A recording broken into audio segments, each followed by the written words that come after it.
Because he's here with us, and we really respect his representation of Ammon Bundy in the most recent trial in Portland. But we have to balance all of that with he spent time as an intern with President Clinton. So, folks, you decide how much we appreciate.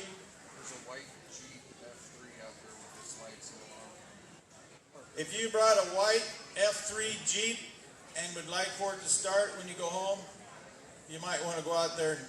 Your lights are on, is what I'm trying to say. All right. With all the banter, the frim, the fally, Morgan Philpott, it's all yours. Yeah.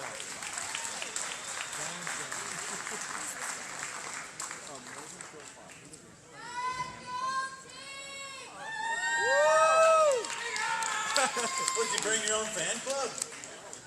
Did they know where this is going to be a question and answer scenario? No. Did you know that? I had no idea. Neither did I. There's a young, pink, no, excuse me, let me start over. There's a young lady in a pink jacket who's missing her parents. So if you brought a young lady and you don't have her, you might want to come back here. Morgan, it's all yours. I'm happy. All right, thank you.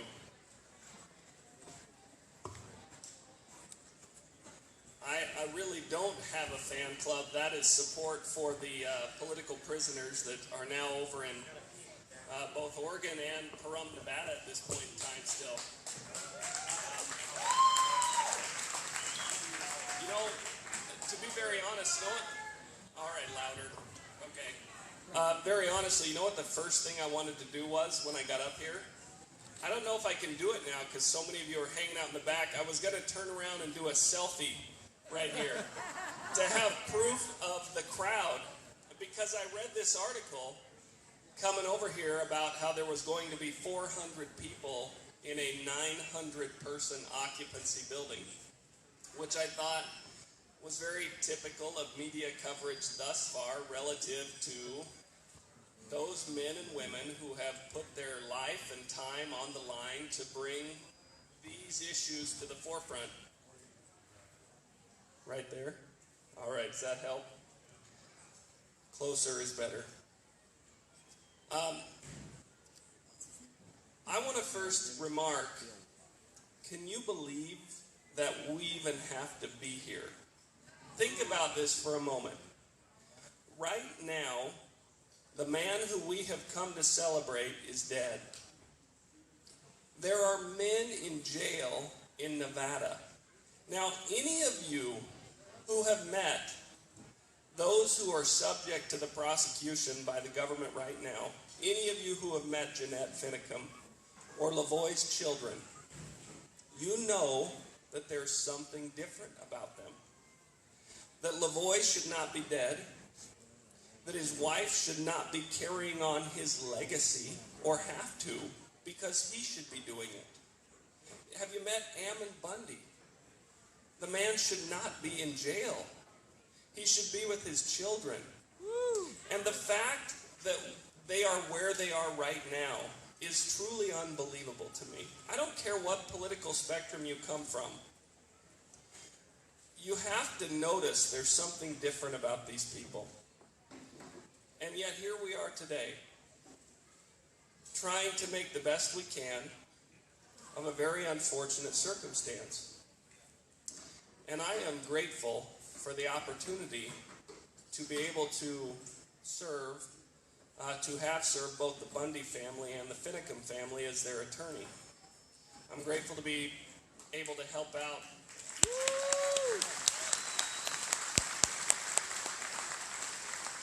Jeanette with her BLM case, which is, you know, being an attorney sometimes is not always that exciting. It's grueling work. It's reading a lot of stuff.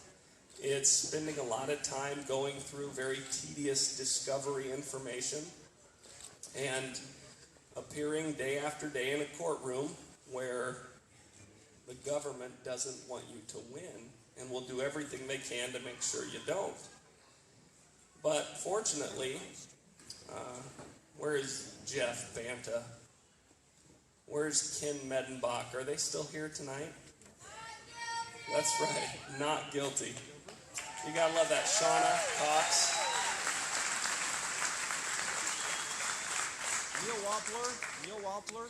Neil Wampler, is he here tonight as well? Yes. Excellent. What a privilege it was to sit in that courtroom for those many months, and then to have the opportunity to get out and help the Finicum family. How many of you have read your Bible lately? I have to admit, before I became an attorney, I was an activist. And I spent 16 years in politics thinking I could do something to make a difference. I served in the Utah State Legislature for a while. I got out. It's what motivated me to become an attorney. And I thought that I could, spend some time trying to liberate the captive. I've spent a lot of time trying to change the system, and one thing has become abundantly clear. You can't do it through one particular person or by even electing a particular person. It requires a different kind of effort, and I want to bring a little bit of that up before I get into some elements of the future pending case. There's a great section in 1 Kings 21. You ever heard of Naboth? How about Naboth's vineyard? No. Anyone? Naboth's vineyard. Okay. Naboth was a landowner, and he had a very beautiful vineyard. And the king of Israel at the time was Ahab. And Ahab saw his vineyard, and he wanted it. And so he went to Naboth, and he said, hey, I will give you money or another piece of land for your vineyard. And Naboth refused him. And so Ahab went home, and his wife, appropriately named Jezebel for some reason, you can't make this stuff up, right, says to him, what are you upset about?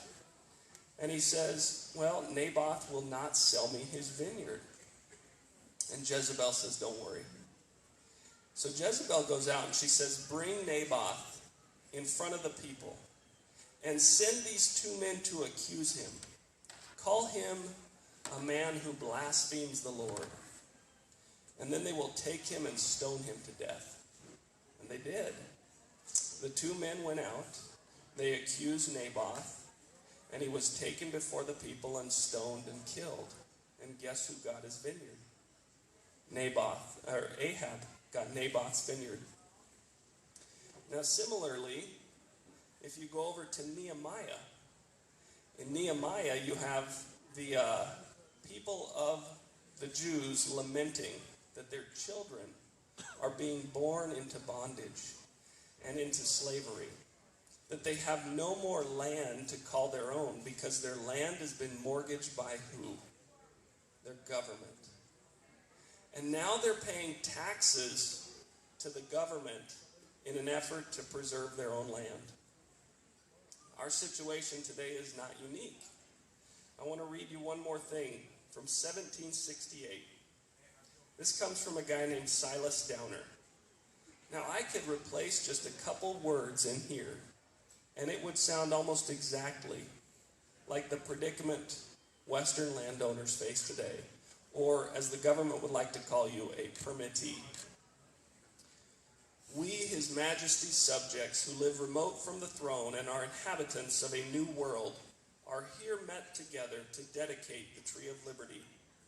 On this occasion, we cheerfully recognize our allegiance to our sovereign Lord, George III, King of Great Britain, and Supreme Lord of these dominions, but utterly deny any other dependence on the inhabitants of that island than what is mutual and reciprocal between all mankind. It is good for us to be here, to confirm one another in the principles of liberty, and to renew our obligations to contend earnestly therefor. Now, just like in 1768, as they began to lament the imperial control of American land, so Western landowners for generations have lamented federal control. And we finally, after a fairly long respite after the Sagebrush Rebellion, got a group of men who were willing to stand up and engage in direct action to do something about that. And that was not received well by the federal government. But direct action is simply one element of what must be done. Direct action alone is not enough. One, it's going to take a fairly large critical mass for it to work. I want to propose to you that there are a few things that also need to go along with that direct action. And specifically, if you're going to engage in direct action, there are multiple types of political action that must take place alongside of it. So first, most of you are here today, I assume, to get a little bit informed or to get somebody else who's with you informed. Perhaps to take the information that you glean to someone else and inform them. You know, there's a great leader I look up to who says, first you get informed, second you get educated, and third you get organized. Well, after you've gotten a little bit informed, you need to get your neighbors educated and informed. And let me ask you something. I have a good friend who helped participate in the Bundy trial. He's not here tonight. His name is Rick. And along with Marcus Mumford, who was co-counsel and incredible attorney in the Bundy trial as well. And these two gentlemen put in an unbelievable amount of time. Marcus, of course, got tased, as you know, and tackled by federal marshals for his work and is now being prosecuted by the government for his activism and representation of the Bundys in court. My friend Rick told me, he said, look, I've got a metaphor that I use to represent kind of what the problem is that we have with the government today. And he uses the days of the week as this metaphor. And I'm going to start with Tuesday because I want you to think about Monday when we come back to it. To give you an idea of the challenges we face. Tuesday, I'll use to represent civics. Who teaches civics in America today, generally? What do you think? Where do most people learn of civics? I'll use Tuesday because Tuesday's the day we vote. Wednesday. Let's use Wednesday to represent health and wellness. Well, who controls the health and wellness industry in America today? Okay, Thursday. Let's use Thursday to represent banking and the economy. Who controls the economy in America today? All right, Friday. Let's use arts and culture for Friday. That's date night, right? Who controls arts and culture in America today? Saturday. That's the day we all recreate, right? We go to the beach, we go to the lake, we go camping. How many of you have been camping in a wilderness area lately? Who controls our recreation today? I have camped for 16 years in the high Uintas of the Utah wilderness. And just recently they've enacted this rule that you can't camp within a quarter mile of a body of water. In this place I've been camping for 16 years. How about Sunday? What does Sunday represent? Religion, right? Who controls religion in America today? You might be thinking your church. What is your church today in America? It's a 501c3 organization designated under the IRS code. Monday. What is Monday? Monday's education. This is a tough one. Who runs education in America today? Where are we sending our kids 8 hours a day, 5 days a week, to the very government that is incarcerating these men and women, killing them, and taking our land? And we wonder why our kids are growing up having a hard time understanding liberty. Now that's something I'm going to let you think on, and I'm not going to talk too much more about it because it tends to create a little controversy. And I don't like to be too controversial. But think about that. Because if you want a change, you better start thinking about who's educating your kids. Now,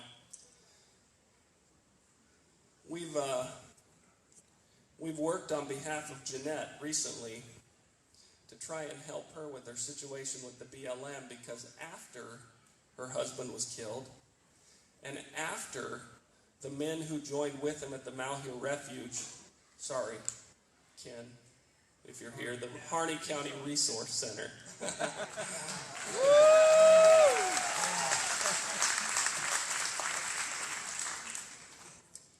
After all that, the BLM still decided to refuse a widow her permit. And to this day, in spite of Arizona state law and federal law, which acknowledges she has a right to continue to use that permit, they have continued to deny her her right to graze. Now that's a serious problem, and it goes back to the challenge of getting informed, getting educated, and getting organized. Because when you begin to think about those things, direct action, as I mentioned, is not enough. There must also be political action. There must also be legal action. And I know what you're thinking. The system is corrupt.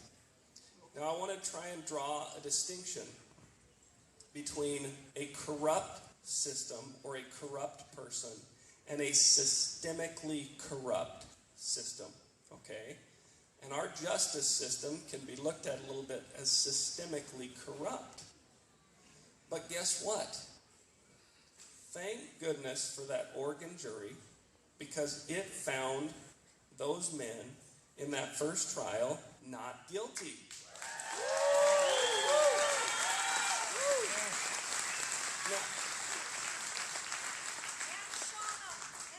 Now, that's right, Shauna. And Shauna. Love you, Shauna. I sat right in front of Shauna every day. And every time I turned around, she was smiling. So you women know things we don't, that's for sure. In spite of everything, and just to give you an idea, the judge in the Oregon case refused to let Ryan Bundy read the Constitution in court. One day, this is not a joke, one day he tried to read scripture, and she said, "There will be no reading of scripture in my courtroom." And I couldn't help but think of like the Dark Ages when only the priests could read the Bible, right? All you lay people, stop trying to read that Constitution. And that's what it felt like. But I want you to realize something. The Oregon case had a lot of lawyering that went on. And as much as we hate lawyers, I know they're fun to joke about, it was a lot of work. Marcus Mumford, who was first chair in the trial, was up, just like me and Rick, pretty much every night till about 4 a.m. He'd then wake up, and he'd be at the courthouse by 8, ready to go to trial every day for 2 months. Matt Schindler, who was an incredible attorney out of Oregon, worked incredibly hard. Bob Salisbury, Lisa Maxfield, all of them, Tiffany Harris, Shauna Cox, who represented herself, Ryan Bundy, who represented himself. The hours that went into the legal work to make that happen was significant. And if you think for one moment that we can just drop the ball on all of the political and legal organizing that needs to happen, you're in for some sad results in the future, because we have to get behind every single one of those efforts, just like the other side of the fence has done. And I can't tell you how much I appreciate Jeanette Finicum's willingness to do that. She has been willing to carry on the legacy of her husband, not just through events like this, but she's also fighting the BLM legally.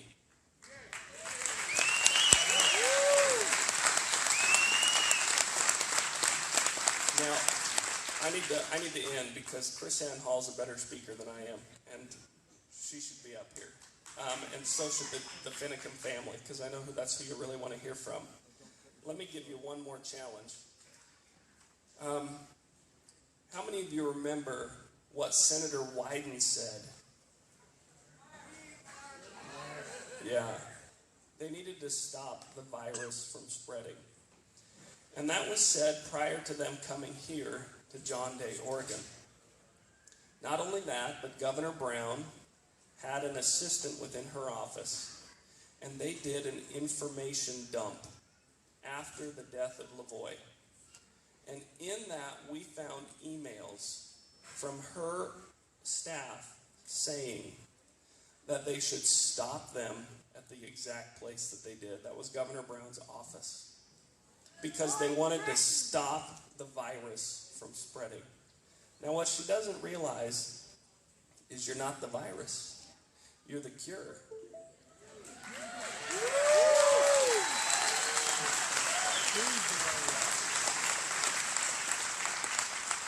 And you have an obligation.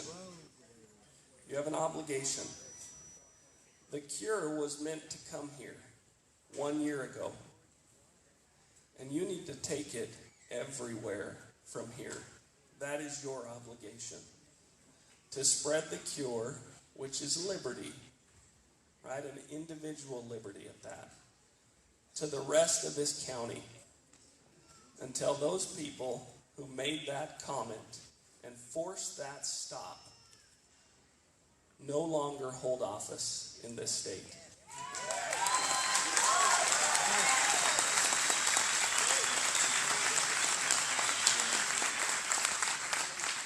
And thank goodness for that Oregon jury. Let's make it so that every jury is filled with jurors like that. You are the cure. Spread it far and wide, and you're going to have to organize. Get informed, get educated, and get organized.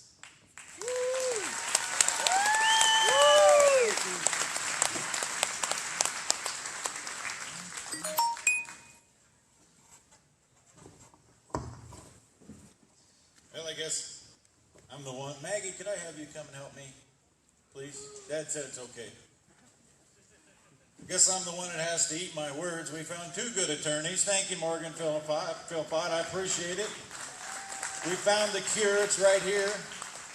We have, if you have a ticket, you might want to grab it.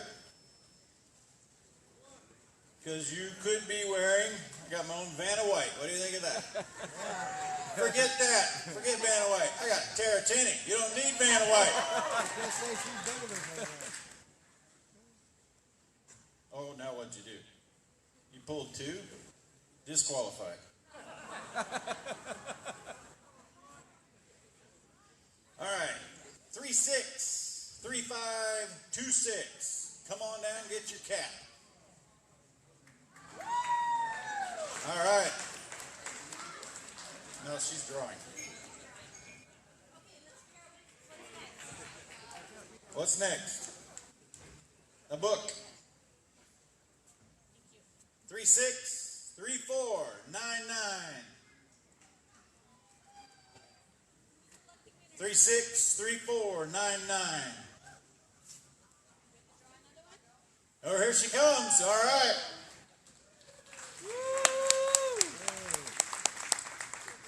What are we doing? Blue tarp. Signed by all people participating in this evening's activities. 363157. 363157. You don't have to go kicking no doors down, no gates open. Just come get your blue tarp. I'll be sitting right here by it. Anybody? Blue tarp going once? Twice? All right, Maggie. You know what? We should just auction this puppy off. No kidding. No, we bought raffle tickets. 363484. We have a winner! Woo! All right, thank you. Another book.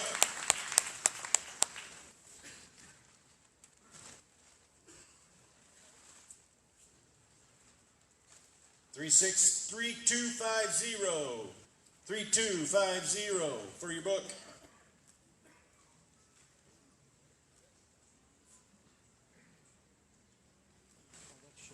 Anybody? Throw your hand up. One more time. 363250.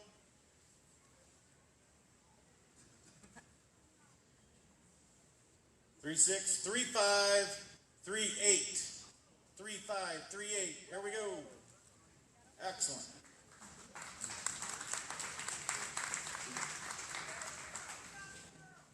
Framed picture of LaVoy Finicum. 3673. 363673. Really? We got one right there. Oh, look at there. She's excited now.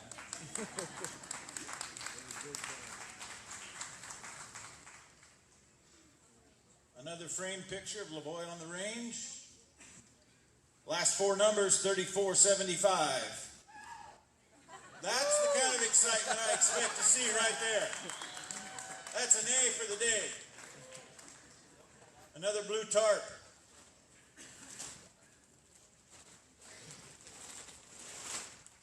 Last four numbers, 3269. 3269. 3269.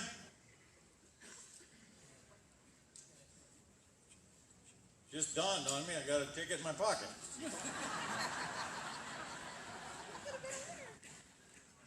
Nope, not yet.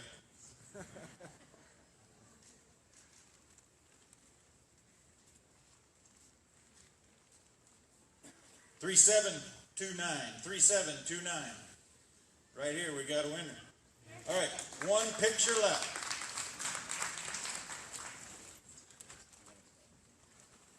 Sure. This picture's special. This is a tradition in the Finicum family to have all of the children and the parents on a horse for a family portrait. LaVoy's oldest sister, Sherry, was the mastermind behind this picture because she not only had to keep all these children looking in the same direction, but she had to have all the horses' ears and attention as well. And so this is our family portrait, Finicum style, on horseback. Last item up for drop. And the jubilation will be coming from the person that has 3261.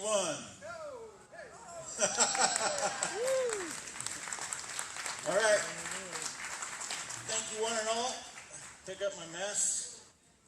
I think that's all the housekeeping for now.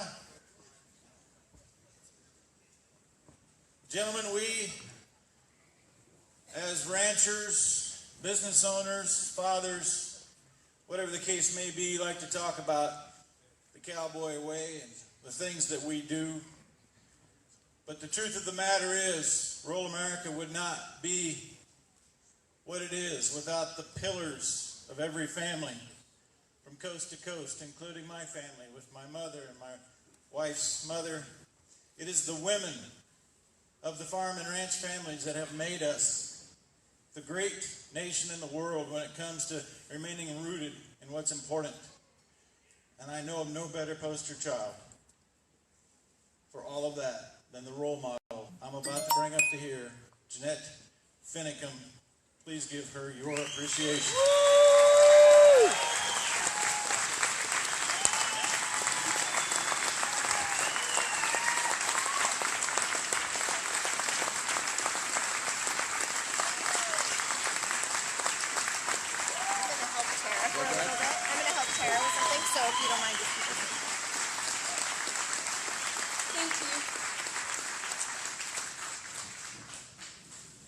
Thank you so much for coming and honoring our family.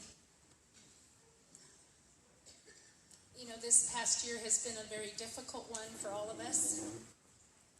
But because of the love and support that we have felt from all of you, we have been able to endure.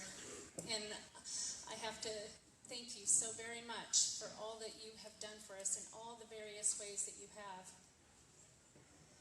I would like to take a moment just to say how much I am grateful for my Heavenly Father who loves me, who knows me individually. I'm grateful for my Savior Jesus Christ, has carried me this entire year.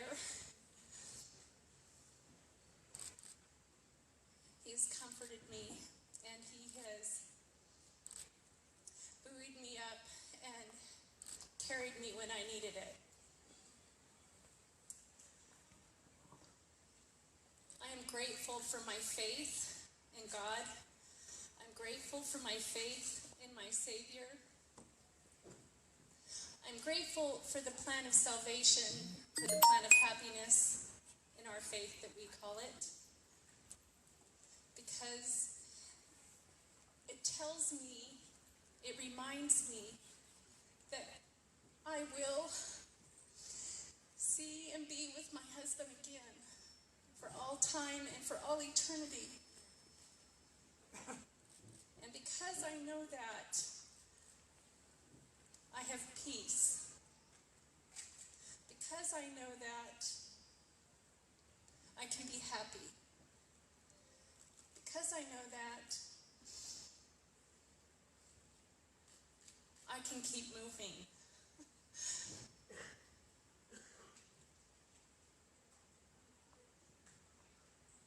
I want to take a moment to also thank my family.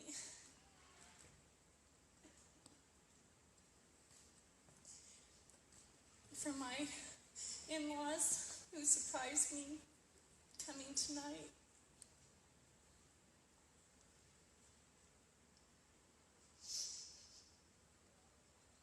It is because of who they are that I was lucky enough to get the best man ever on this earth, LaVoy. I'm grateful for my brother-in-laws, Jody and Guy, who have helped pick us up off the ground this last year, and who have been surrogate dads and grandpas to my family. I'm grateful to my kids. By your fruits you shall know them. And if you have the pleasure of meeting my 12 children, you will know my husband, LaVoy, because that was what he dedicated his life to, was his family, to teaching and raising each one of them. And even after most were married and moved on, he devoted his time to them whenever they needed him. Down the mic. Can you hear me back there? I have to get it closer. Okay.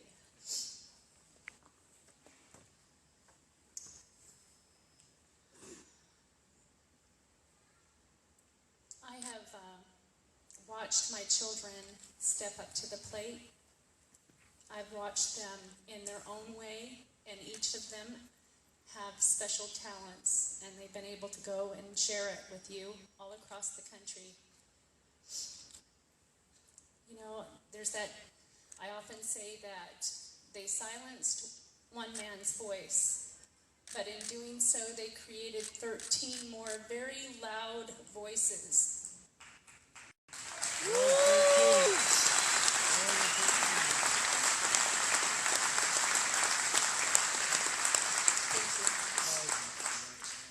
I want to say thank you to John Day. You guys are amazing.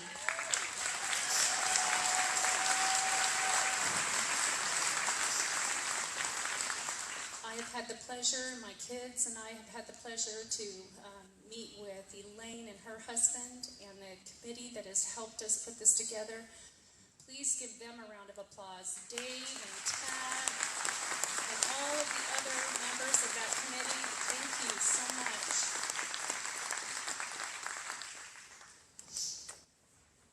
I want to do a special thank you. And this person doesn't know I'm going to do this.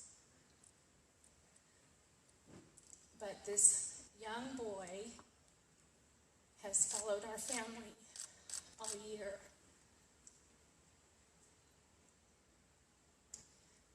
He got a cow and he raised it and he showed it and he won prizes. Riley, are you out there? Riley, do you want to come up?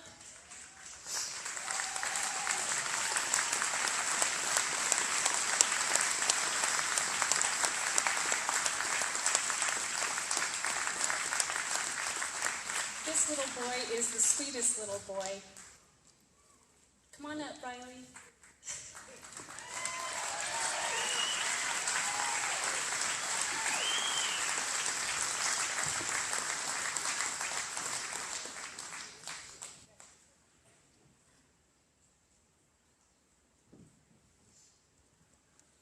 He came to my hotel room and his mom and him made me a blanket.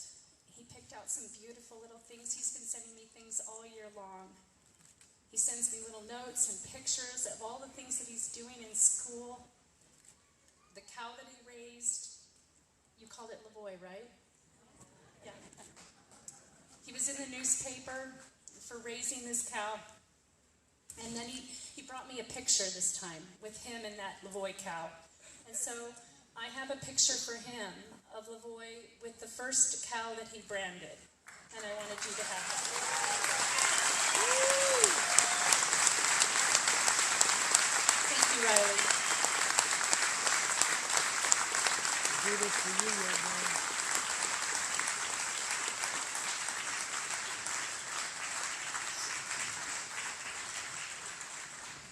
That's our hope. Right there, that's our hope. That's what we do.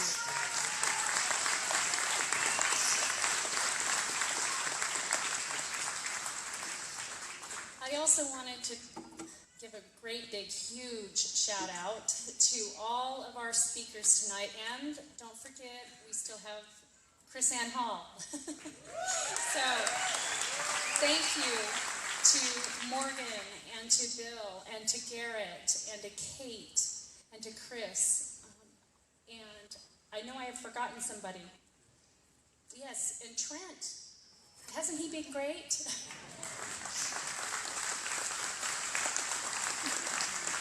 These are truly great patriots, educators, lovers of liberty. They're taking the time out of their day, out of their week, out of their year, touring around, speaking and teaching and educating all of us on the principles of liberty. That is what is important, and I am so grateful that they honored us by coming here today and sharing their talents with us. Thank you so much.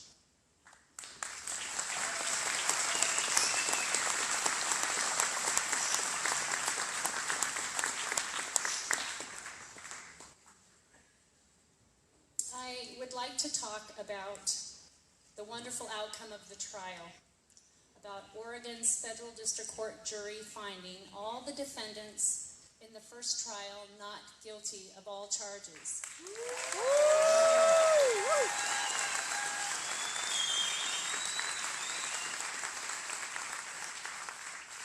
Our family is truly grateful that some of them have been able to return home to their families, and we are praying for all of those who are still incarcerated unjustly for their immediate release. And we hope for the same outcome for the next 7 that are still on trial and for those in Nevada.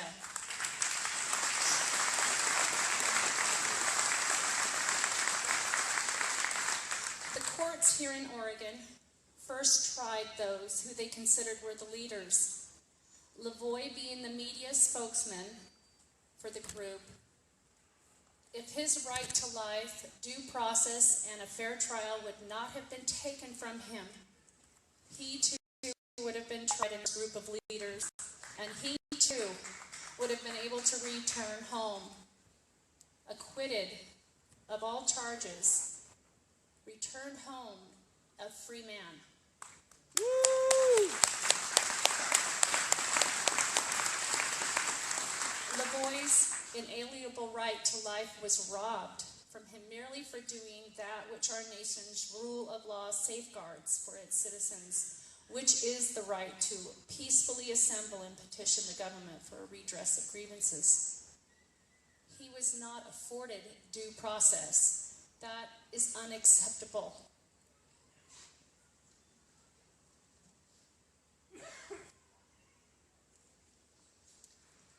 I have a statement that I'm going to read, and it's in reference to our wrongful death suit. Lawyers for the family have filed a notice of administrative claim with the United States government as a precursor to filing a federal civil rights lawsuit. This procedural requirement of first giving the FBI notice of our intent to sue them has caused a short delay in the actual filing of one collective lawsuit. While we could have filed our wrongful death lawsuit against the state of Oregon, it is more efficient to wait a short while longer to include the FBI in one lawsuit with all parties. As soon as the U.S. government denies our notice of administrative claim, which they customarily do, we will proceed with the filing of a single federal lawsuit combining all of the parties involved.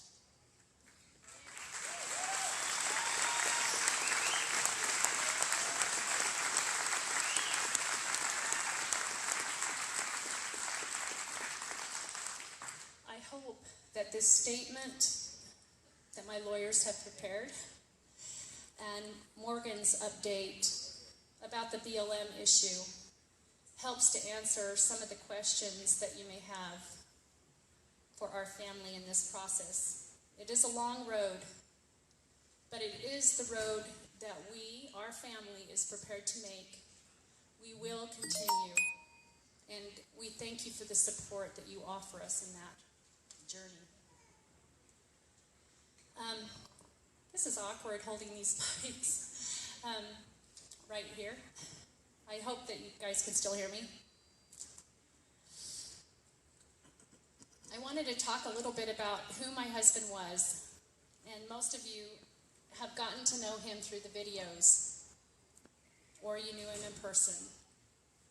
He was a man of God. He was a man who loved his God. He honored him in every way. He was a man who loved his family. He loved his life, and he lived every day to its fullest. He loved to play and to tease.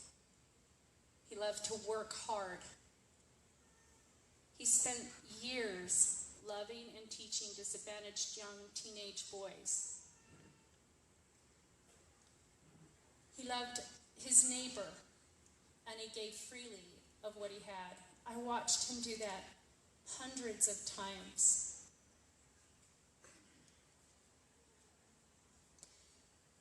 He had a dream to own a ranch, and he realized it. He loved his cows. He was strong and courageous. He was principled. He was trustworthy. He was my friend.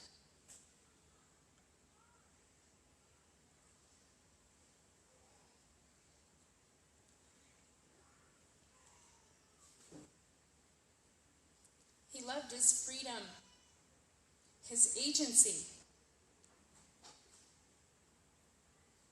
which was given to him by God.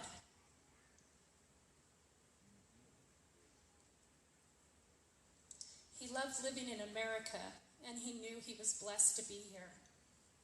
He loved this country, and he stood for liberty when he was called. He stood when he was called.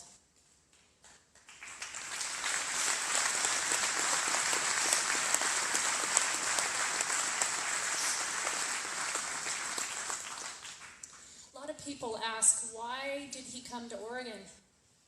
And I have a little clip, and I would like LaVoy to answer that for you. Following what's happening over in Bend, Oregon with that ranching family over there, Hammond family, and I'm pretty upset with what the BLM has done to them. Actually, I'm really angry. They had a prescribed burn that was allowed, got off onto 100 acres, burned 100 acres of BLM. Just rangeland, you know, 100 acres. They'll come back just as green next year as ever. They threw them in jail.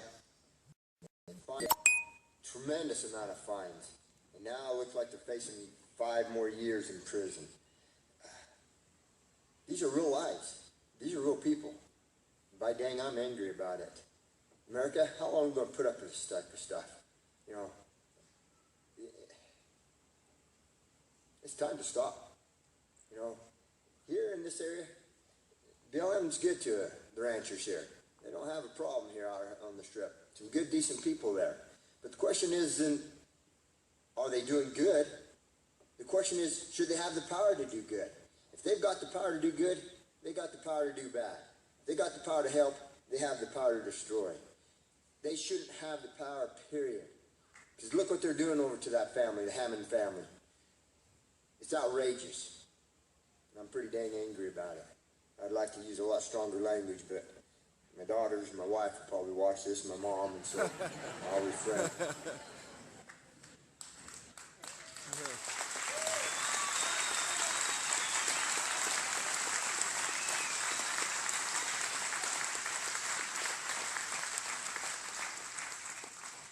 He wasn't a cussing man. Pretty dang mad. I remember the day he came home after making that video and he showed it to me and asked me to upload it. I said, that's what you're going to title it? I'm dang mad?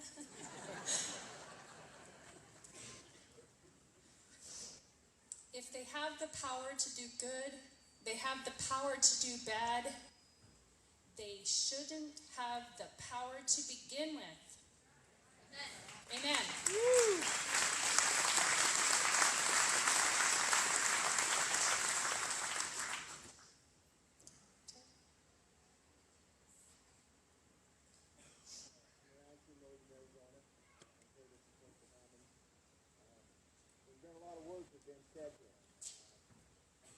My eyes started to kind of glaze over a little bit.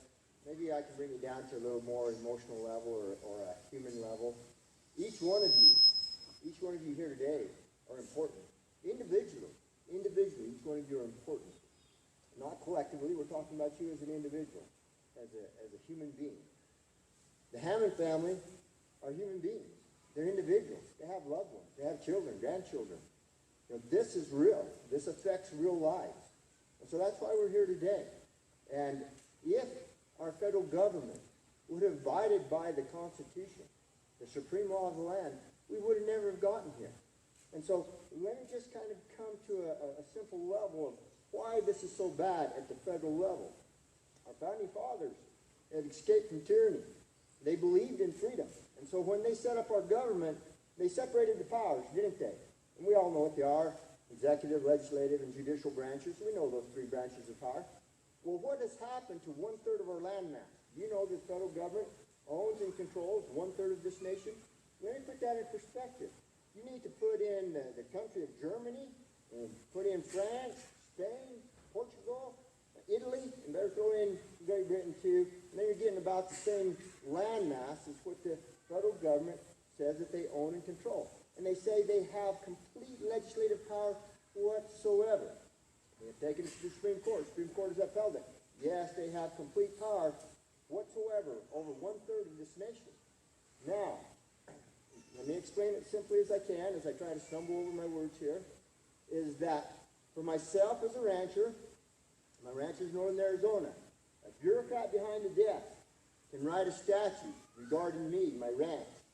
It has the force and effect of law. This bureaucrat is not accountable to me. We have not elected him there. Now, if I get contrary to that statute, there's a federal ranger with a gun that can enforce that. And if it goes from there, I am brought into a federal court. Neither the law enforcement, the federal ranger, has been elected by us, the people here. They are not under the power of the recall. Neither the bureaucrat that wrote the statute, neither the law enforcement that enforces it, and now I am hauled into a federal court. all three branches of power under one head with no representation. Did we not, as Americans, face this issue some 200 years ago? Don't we remember that phrase? Taxation without representation. So now here we are, control without representation. 1/3 of our land mass. It's an empire within our own country. Unaccountable, unelected. The real power is in the bureaucracy. And so that's kind of the simple part of it. You know, it's about family. It's about my family. It's about the Hammond family. I've spoken to many ranchers in Utah, in Nevada, in Arizona. They are all feeling the same thing. They're all feeling this oppression that is coming down upon them. Their livelihood is threatened, being taken away. Their ranches are being regulated out of business. And so this is real. These families are real. They're not trying to cause problems. They're food producers. They help make our country self-reliant, free, independent. Do you realize that you have to go back to about 1955 to get as low as the motherhead count as we have right now in the United States? Have any of you ate a steak lately? Do you know the price of that? That goes way up. You know, if we had more demand, if we had more production, we would ship out more, we would feed more, we would be self-reliant as a country. These are good people. They produce, they add to our country. They do not take it away. I want to say one more thing about here, what we're doing. Every one of you that says this is an occupation until their demands are met, you misunderstand. We're not making demands. We're not making demands. We're here to work. These buildings here belong to Harney County. These are Harney County public lands, the state of Oregon. This is theirs. This is their land. This is their state.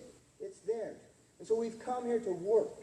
We've not come here to sit as children and stamp our feet and demand that certain things are met. We're going to go to work. We're going to try to help restore these ranchers that have lost their ranches back to them.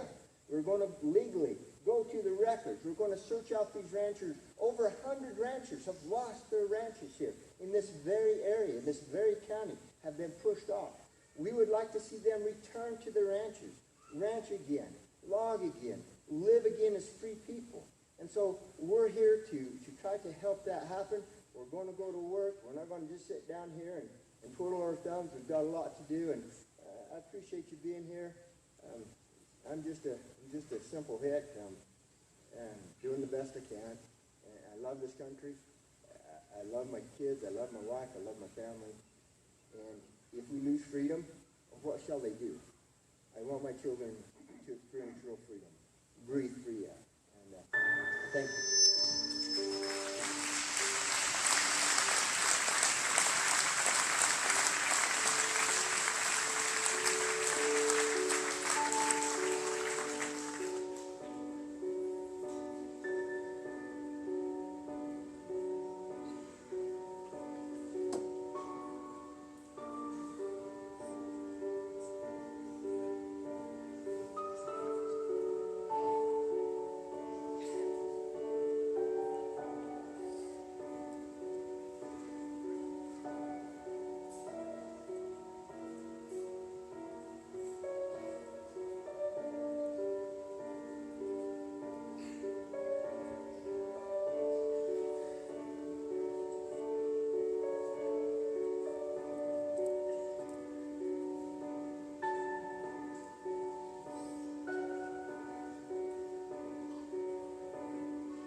The real terrorist.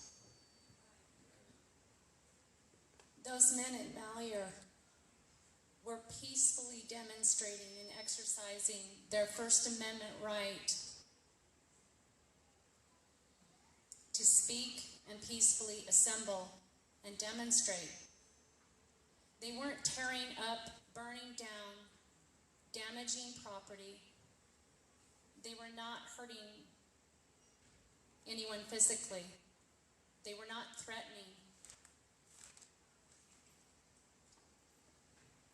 George Bernard Shaw's definition of socialism or collective control is, quote, Socialism, reduced to its simplest legal and practical expression, means the complete discarding of the institution of private property by transforming it into public property, and the division of the resultant income equally and indiscriminately among the entire population.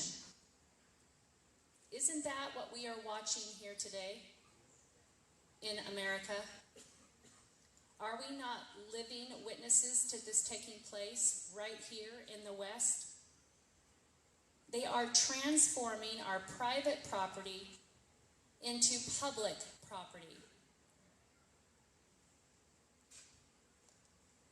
Are we a socialist country?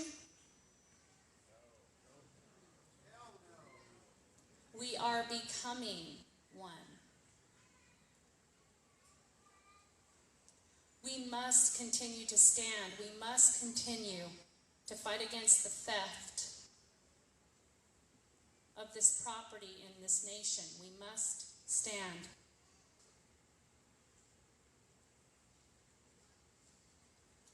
I love what President Trump said in his inaugural speech. He said, quote, "What truly matters is not which party controls our government, but whether our government is controlled by the people."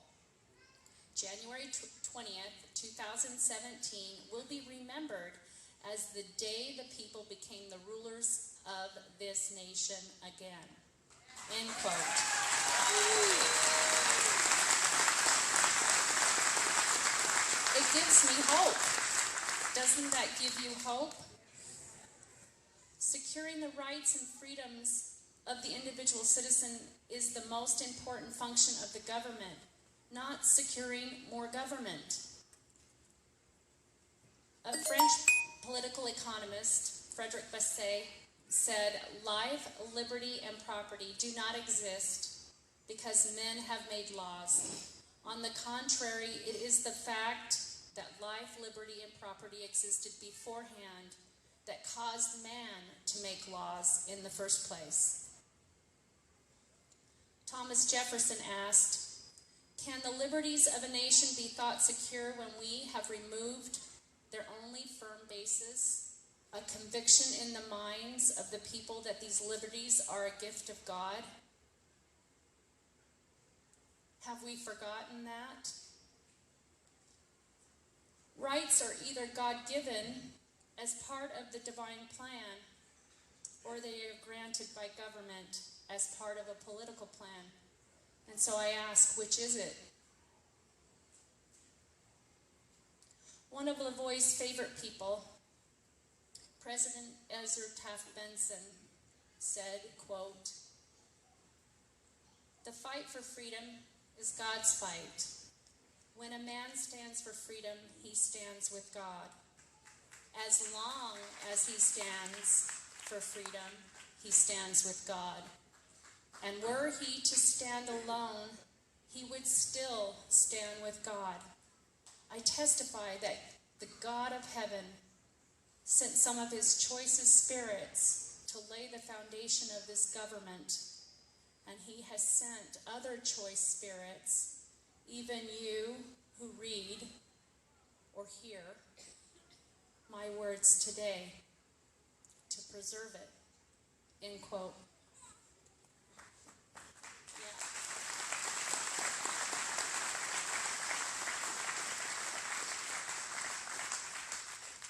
God is the true author of liberty.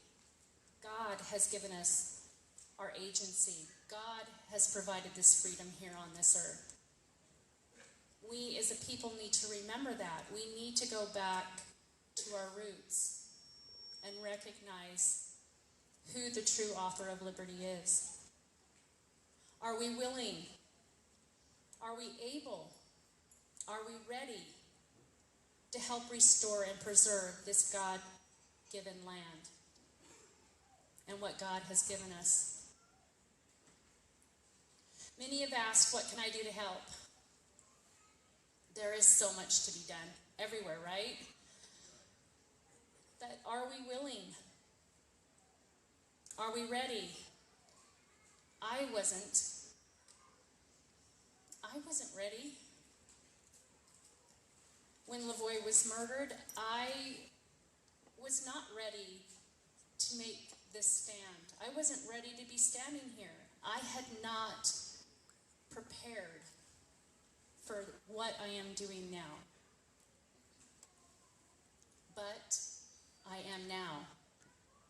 It's not too late.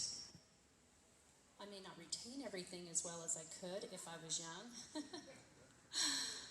But it's not too late. It's not too late to stand and let our voices be heard for true and honest principles. We must have the courage to stand. We must stand.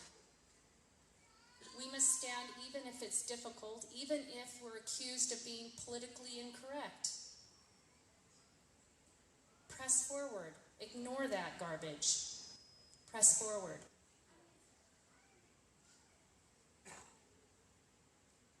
I remember one of the last things that LaVoy said to me as I got in the car to leave. He said to me, Jeanette, have faith. Take courage. God is in charge. Well, I have faith. And I have courage. And I know that God is in charge. And that has brought such peace. It's given me strength to get through this year and to be out doing this. I know that he is with me. I know that LaVoy is here with me. There's a poem that's titled, I'm Only One. I am only one, but I am one. I can't do everything, but I can do something. What I can do that I ought to do, and what I ought to do, by the grace of God, I shall do. I like that.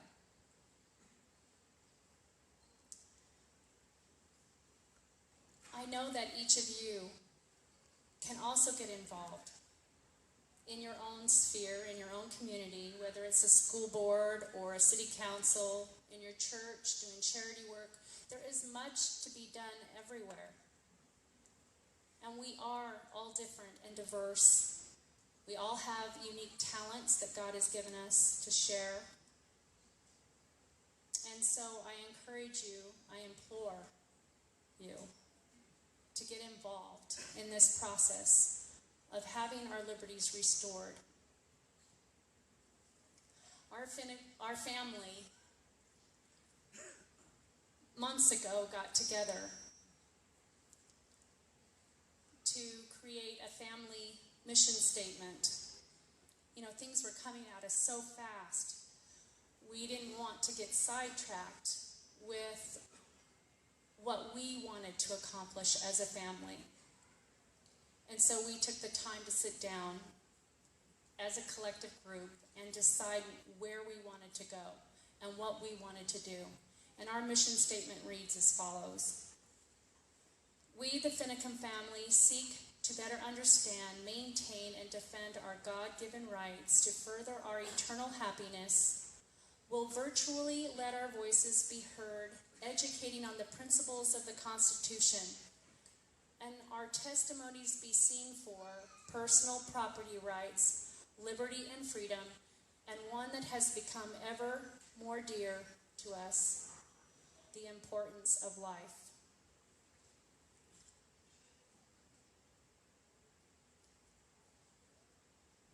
It has helped us to have this, to stay focused, so that all that's coming at us doesn't distract us, and we can keep pressing forward with what I know was my husband's vision and dream, was to continue to teach. That's how he wanted to affect change, by taking what he had learned and going out and sharing it with others.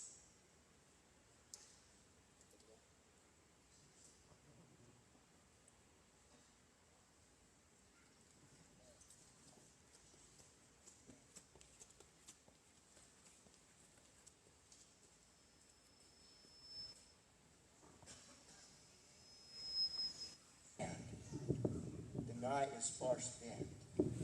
The Constitution has been shredded, but it lives in your heart. You know what freedom is and what freedom isn't. Stand, because when you stand, others will stand with you. And God can't stand with you if you don't stand. Once you stand, you can expect the hand of providence to be over you. Don't matter how it ends, it matters how you stand. This is LaVoy Finicum. One Cowboy Stands for Freedom. See you later.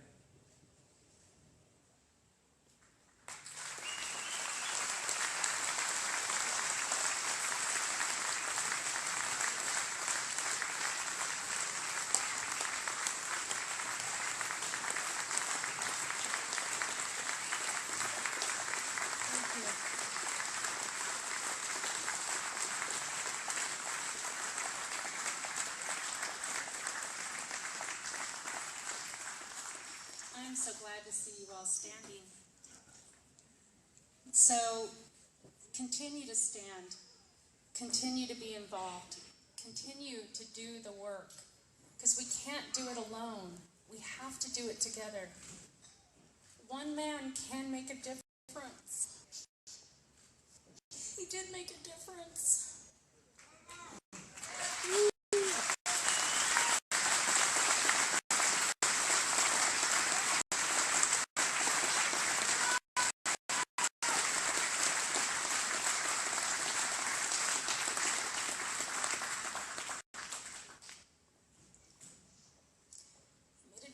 Because he was standing for God. He didn't have his priorities mixed up. He knew what he was doing and who he was doing it for.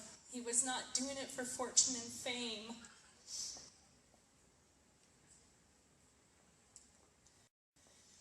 I want to introduce you to my family next, because they are our life's work.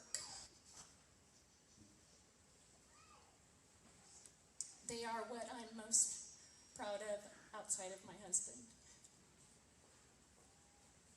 I know he's very proud of them and all that they've been doing to stand for liberty and to stand for this Constitution, and to stand with God doing it. So, Charity, can you help with that? First is our oldest daughter, Tara Tenney, and her son, Tommy and Morgan.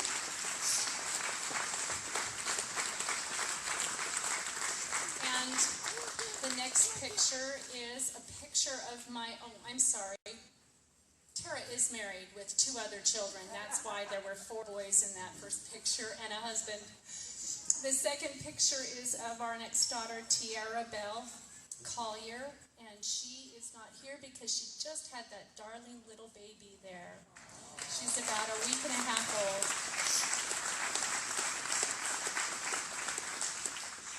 Our next child is Robert Cantel Finicum, and his wife Haley, and his daughter Clara, and our newest little guy here, Elijah LaVoy.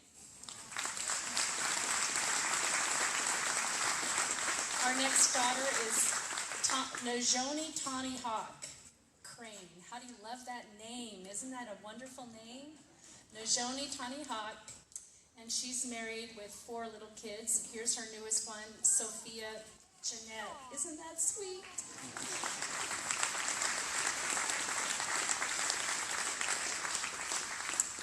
Ariana Marie Brown is next. She's married to Kevin with 3 little boys, and this is her latest little boy.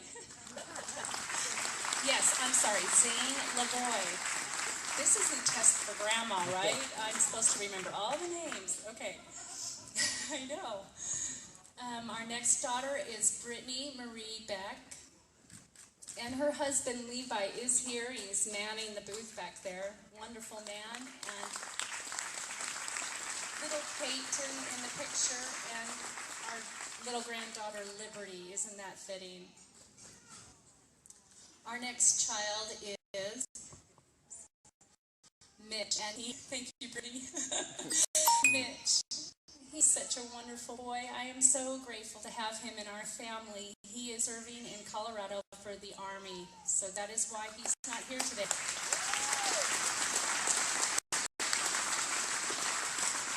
Our next son is Thomas Charles Kenny and his wife Deidre and his 2 little boys.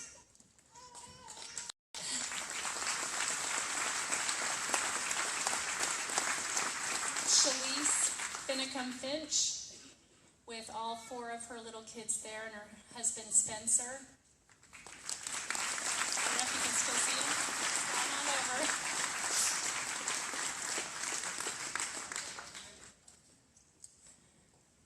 And then James Scott Finicum. He is another wonderful young man that we have in our family. And our next daughter, Danielle Finicum. There you are.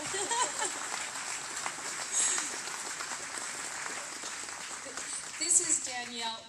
I'm so glad that you did appear, because sometimes she's our quiet one, and we would always leave her because she was so quiet. Oh my goodness, and we would feel so bad. And our caboose, our glue, we call her because she belongs to everybody, Jeanette Finicum.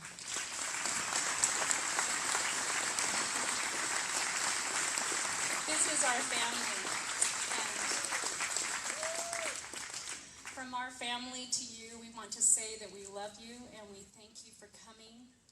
And, oh, yes, thank you. I have so many helpful children, because they know me. They know I get nervous and forget things. This is why my husband stood. I have 25 grandchildren. We don't have them all here, but we have 25. Our America needs to be fixed for them, right?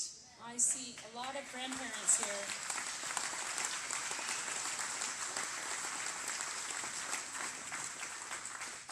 And we have one last video.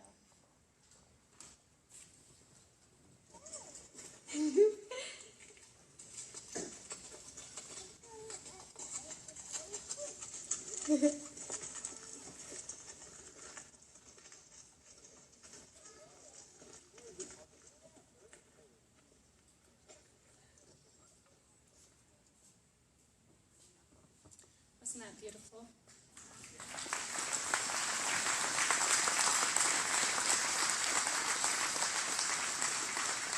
Again, thank you for coming, and we have the best for last. Can I say that about you, Chris? I'm going to turn the mic over to Trent.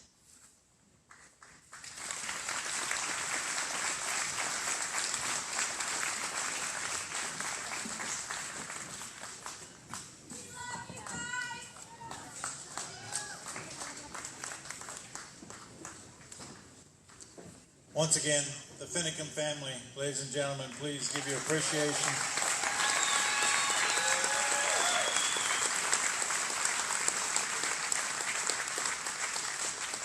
Just as a quick follow-up, as KrisAnne's making her way up here, LaVoy spoke of not just the livelihoods, but what it is that the ranchers do every day. If the federally owned land with the rights by the federal lands grazers was utilized properly, the cattle would produce 110 million protein meals annually in the United States. It's currently, at my estimation, at about 20% of that because it's not being managed properly. That's what LaVoy was speaking about. That puts it in numbers. And I think we need to, and by the way, when you manage the land properly, you don't burn up 54 homes in Grant County because you have a fire that the government can't control or chose not to. With that, there was one. KrisAnne Hall probably needs no introduction whatsoever to this audience. She's a fireball. And if you're not fired up now, get ready. Because this is what happens when somebody actually starts life as a liberal socialist and sees the light. She's on a mission, folks, and she's got you now in her sights. KrisAnne Hall. Thank you. All right. Technical difficulties, maybe? Hit play and it'll go. Did it come up? Nope. Oh, where's my... Where are you? All right, can you see that now?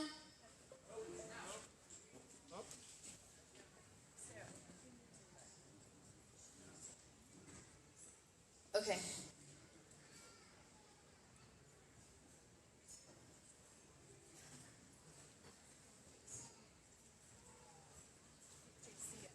JC.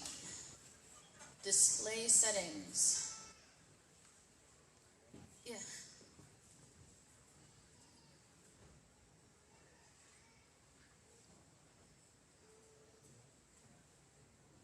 Everybody give my husband a hand. He is awesome.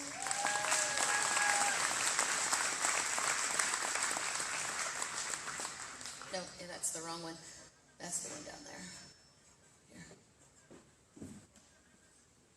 It's up there now? Thank you. All right.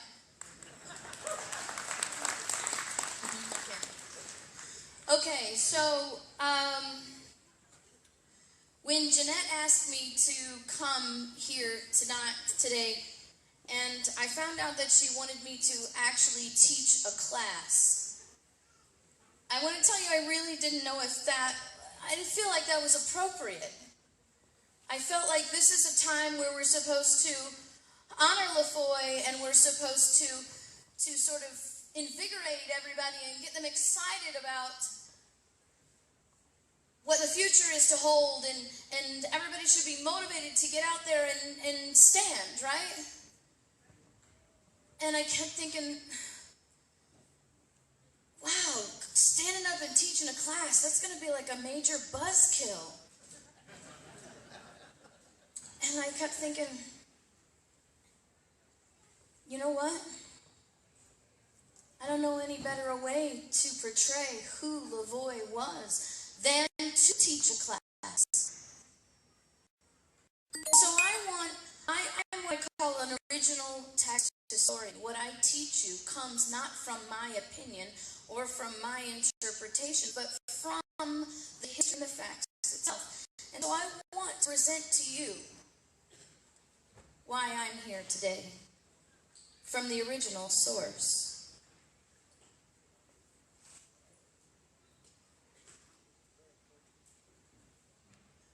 And you can't hear that, can you? Of course, because... And you know, we did pray over this, so I don't even understand. I mean, I'm at 100% here.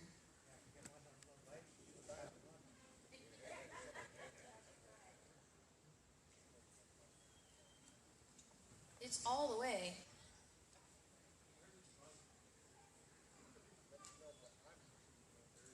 It's coming out. Oh, we got to turn it up over there then, I guess. Is that all the way up?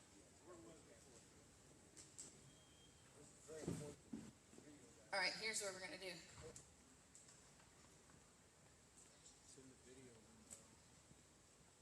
Sorry, I am really sorry about this.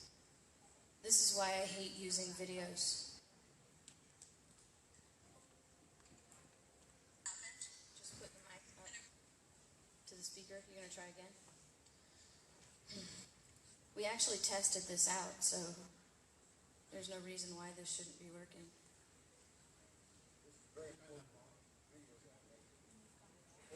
I have it all the way up on all platforms.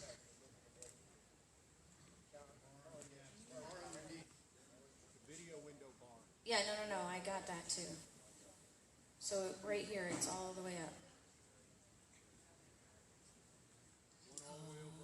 Now I'm going to be sick.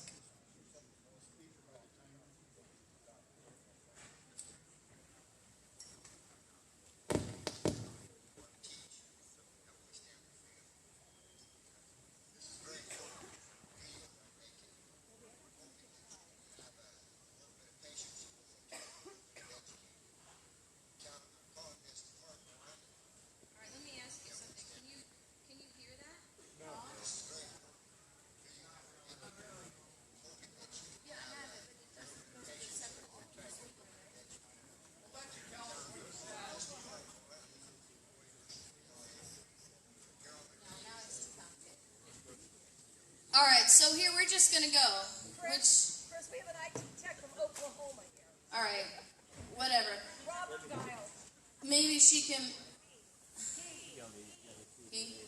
Okay. Hold on a second. I'm going to try one more thing and then we're going to quit, so, because I'm running out of time here.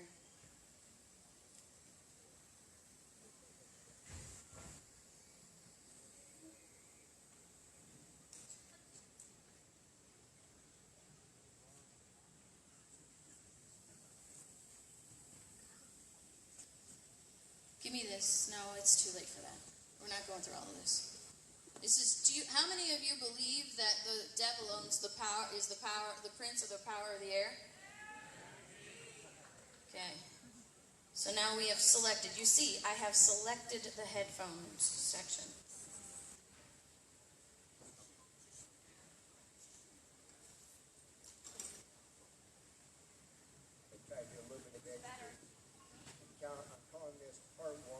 So you're going to have to turn that up over there, I think.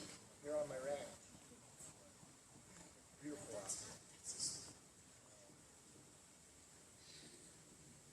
It's time to do something more than just talk about freedom, about freedom. So I want to educate you. Cowboys stand for freedom. This is very important. So you're going to have to listen real close, because this is apparently as good as it's going to get. Oops. Here we go. No, I don't want that. Now it's bad again. All right. So basically what we have here is a video of LaVoy explaining why he does what he does. You can see why he does what he does because he wanted to educate. And that's what I wanted to sort of bring to you today, was the fact that we are here because LaVoy wanted to educate. I believe that that's why LaVoy was seen as a threat from the beginning, because he was a very powerful educator. I'm up there, right, Deb? All right. And so I don't know of any better way to bring this class, or no, any better reason to bring this class than because I believe that if LaVoy was here today, he would be teaching about the Constitution. And so what we're going to do is we're going to go through this class because how many of you want to stand? As I travel, the most asked question that I get is, what do we do? How many of you like to know what to do? See, I think what causes people to hesitate to stand a lot of times is this lack of foundation, this lack of understanding of what needs to happen. What do I do? How do I stand? What is it that I need to do to play my part? You see, for so many years, so many decades and so many generations, we have been taught that the Constitution is just too complicated. You can't possibly know what it means. Come on, now that's why we have the Supreme Court. Because obviously we have these intellectually advanced people who get to wear black robes and tell us what everything in life means. It's too complicated for you. Don't worry about it. We'll take care of it. And after generations and generations and generations of being taught like that, we get to a position where we don't know what we should be doing because we don't understand what needs to be done, and we don't understand how we're supposed to be operating anymore. America has become so federal-centric that even in our conservative circles, in our conservative politics, we have people who do nothing but run to the federal government to fix their problems. But that's not who we are. In spite of what the CIA had been publishing for many years until we actually exposed it a couple of months ago, we are not a federal presidential republic. How many of you saw that? The FBI had on their fact book page that America was a federal presidential republic. But I think that's just an indication of how we've become to think in America. Remember, it's the conservatives that went to the federal government to define marriage. It was the conservatives who invited government in the marriage first, not the liberals or the progressives or anybody. It was the conservatives. We ran to the federal government and say, define this for us, when they had no authority to do that.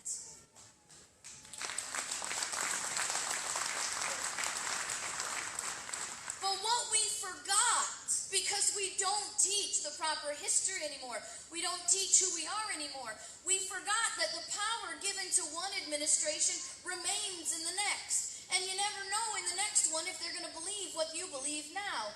Not only that, power does not remain stagnant within government. It always grows exponentially. So we asked an administration to define marriage for us because we saw the administration believed in the conservative Christian way, and they're going to define marriage the way we want them to. But we forgot that that power would remain into the next administration. And the next administration, they had the power to define marriage. And then how did that work out for us?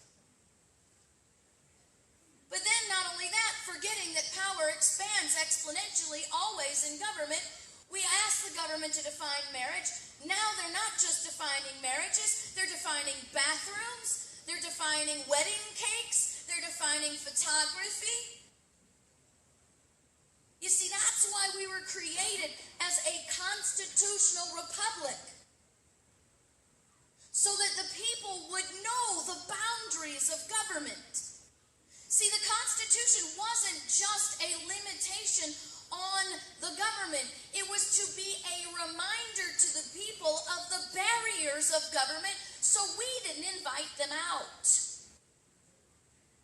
Because when you invite the lion out of the cage, don't be surprised when it bites your head off.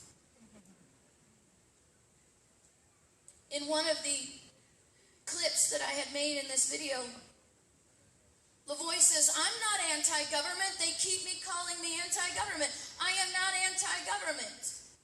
Can I just tell you I stand with LaVoy on that?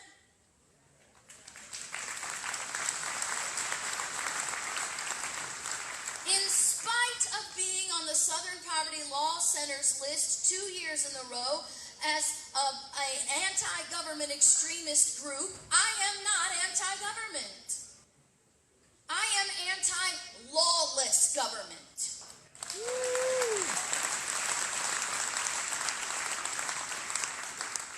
But if we're going to get government back into its limited and defined box as it was created, then we, the people, must understand those barriers. We, the people, must understand the checks and balances. So do you think the federal government is out of control? So what needs to happen? We need to wake up. Nothing needs to happen except that America have a revolution of the mind. We need to remember how we were created, where we came from, who we're supposed to be, who the federal government is supposed to be. What is the check? What is the greatest check and balance between the federal government's power? Our framers taught us. What I find most interesting is even in the legal fields, because I know I've had several legal colleagues up here teaching today. I can tell you they'll probably amen me on this one, but we don't teach the Constitution in law school anymore. We don't. We teach constitutional law, which teaches our law students, who will be our future judges and lawyers, that they know more about the Constitution than the men who wrote it. Because after all, we have cell phones and computers, so we're intellectually or technologically advanced, so we must be intellectually superior. So we have to go back and tell the founders what they meant when they wrote the Constitution, because after all, they were too stupid to know for themselves. I've even had colleagues tell me, and scholars say, it's impossible to know what the founders meant when they wrote the Constitution. What? Really? Those people wrote reams and reams and reams about what they did and why they did it. My goodness, the University of Chicago has a resource called the Founders Constitution, where they go through the Constitution, article, section, and clause, and link to the documents that the founders wrote about those sections. How can we claim we can't know what they meant when it's right there, even in the University of Chicago? But we got to get rid of this idea that we can't know. I mean, not just them, us. Our Constitution was written in such a way that everybody was supposed to be able to understand it. The common man on the street in 1789 who had no cell phone, who had no laptop computer, could pick up the Constitution, know what it meant, and knew how government was supposed to be applied. How can we walk around with this superiority complex and yet still spout the fact that we can't know when the guy walking down the street in 1789 knew it all? We got to train ourselves to start asking the right questions. We got to get back to basics because we have failed to teach the right things for a very, very long time. We have failed to become an educated people. Samuel Adams said, "No people will tamely surrender their liberties nor be easily subdued when knowledge is diffused and virtue is preserved. But on the contrary, when the people become universally ignorant and debauched in their manners, they will sink underneath their own weight without the aid of foreign invaders." If we're going to fix this, there's a couple things we need to do. We need to first understand that Donald Trump is not going to save America. Okay, that should have been a really loud applause out there.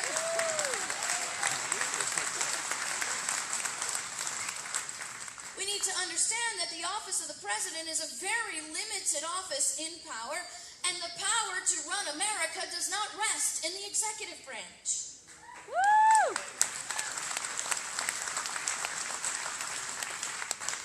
Donald Trump was not elected to be king. He was not elected to be Messiah. He was elected to be the President of the United States, and he is limited in his capacity by the delegation of power through the Constitution. And saving America is not in Article 2.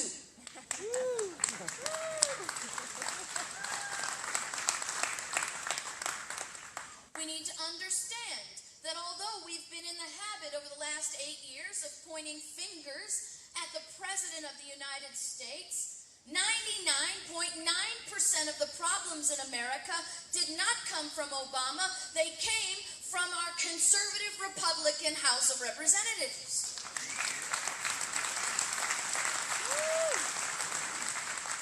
It was Congress that kept funding all of these things. It was Congress that made all these laws. And it is Congress that stood by and did nothing when Anna Brown in her courtroom said, "You can't read the Constitution here." Because it is still today the constitutional authority for Congress to impeach judges for bad behavior. And I think if you take an oath to support and defend the Constitution and then deny it, that is the very definition of bad behavior.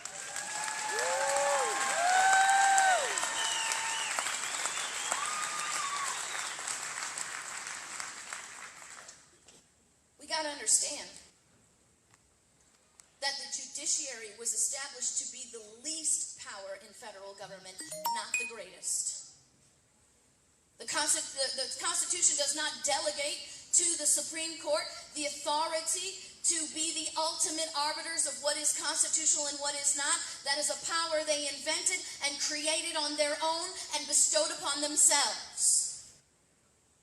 Judges don't make law, they issue opinions. and their opinions are bound and limited by the authority delegated to them by the Constitution.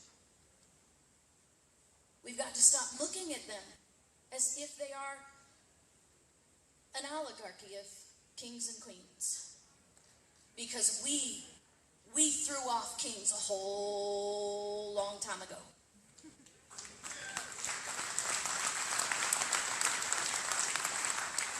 Now, if we're going to get to these conclusions, if we're going to get to these solid understandings, these understandings that are not just my opinion, based in history, based in text, based in the words of those who created the Constitution themselves, then we've got to start over.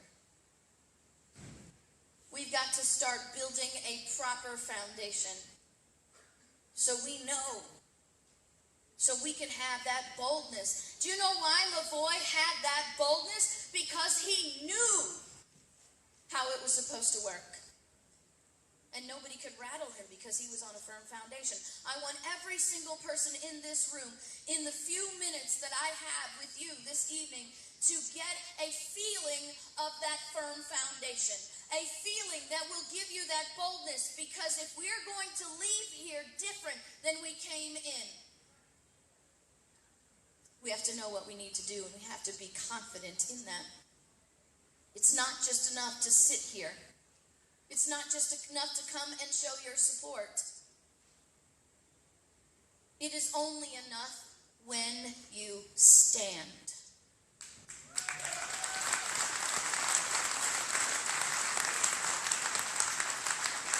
Now, I am not here to teach you my opinions. I am not here to teach you my interpretations. I have reporters and people who ask me that all the time. What do you think about this? My thoughts are irrelevant. I will tell you that again. I don't want you to believe a single word that I'm about to tell you here today. I want you to go home and find out these facts on your own. I want you to research these things. I want you to become the expert too, because I am confident that what I am giving you is fact and history and cannot be disputed, because that's who we are. I'm not here to teach you. I am here to facilitate the lessons that our framers put into writing for you. Do we need to ask the Supreme Court, or do we need to ask the people who actually wrote the document? So the first thing we need to understand is this proper placement of power. If we're going to fix what's wrong, we all agree that the federal government is out of control. If we're going to fix that, then we have to understand what is our greatest guard of our liberty. Because that was the single thing that the founders of our constitutional republic were concerned with securing. Just one thing. They had different ideas on how to achieve that, but they had one goal. The preamble tells us that, to secure the blessings of liberty to ourselves and our posterity. One thing, securing liberty. What is our greatest guard in securing our liberty? Well, how about we ask the legislators of the state of Virginia in 1799? These would be the people who were in the delegation that wrote the Constitution, that debated, that voted in for Virginia to become part of the constitutional republic. They knew how it was supposed to work because they were there when it was being drafted, and they were part of the ratification. And they're about to tell us our greatest guard. Your greatest guard of your liberty is not the Supreme Court, it is not Donald Trump, and it is not your congressman. The greatest guard of your liberty is your state and local government. And that's how it's supposed to work. But again, you don't have to take my word for it. Look at these legislators. See, in 1799, I don't know if this is really hard to believe, but in 1799, we already have a federal government that's trying to come out of its limited and defined box, and we have the states who are trying to push it back in. And these legislators in Virginia are begging the people, please help us do our job. Because the number one duty of your state and local government, the number one obligation of your state and local government is not economic improvement. It is not education. It is not resource management. It is not business regulation. The number one obligation of your state and local government is to guard the sovereignty of the state.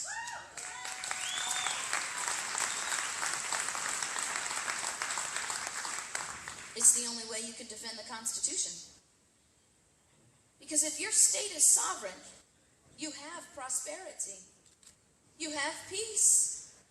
You manage your resources. You have everything that you need in your own disposable if you are sovereign. Look at this. It would be deceitful. We are unwilling to shrink from our representative responsibilities, and it would be deceitful in us who have been entrusted with guarding the sovereignty of the state. Why do they have to guard the sovereignty of the state? They tell us because we took that oath. I will support and defend the Constitution of the United States. Before we leave here this evening, I hope that you will understand from their guidance that if your state is not sovereign, the Constitution is destroyed. There is no Constitution. There is no constitutional republic if Oregon is not sovereign. Now, what is the greatest threat on the sovereignty of your state? Federal encroachments. That's what they said. And we understand they're telling the people we've got to warn you of these federal encroachments, even though the federal government has become very artful at making you think you need to have them. This is 1799. They said, these encroachments may be clothed with the pretext of necessity. Because you know we must have national health care, right? Of course we must have national health care. If we don't have national health care, we're all going to die. You're laughing because you realize we're all going to die, right? Federal health care just allows the federal government to decide who, when, where, and how you die. But they said not only these encroachments be disguised by the pretext of necessity, they'll be clothed in the arguments of expediency, because you know you have to pass the bill so you can read the bill. Sound familiar, anybody out there? Okay, so can I remind you now that this was 1799 and not 2017? Why does it sound the same? Because human nature never changes. It's why Patrick Henry said, I have but one lamp by which my feet are guided, and that's the lamp of experience. I know no way to judge the future but by the past. Those who do not know their history are doomed to repeat its mistakes, because history always repeats. And here we are doing the same thing. Because we have forgotten that the greatest threat to liberty, the greatest threat to the sovereignty of the state is federal encroachments. Every dollar that your state takes, any dollar, just $1 that your state and local government takes from the federal government, destroys your sovereignty. Because who pays the piper dictates the tune, right? Because $1, then all of a sudden you have people believing and legislators preaching we can't survive without the federal government. How about we realize that we survived a really long time before the federal government even existed? Can we at least recognize that one?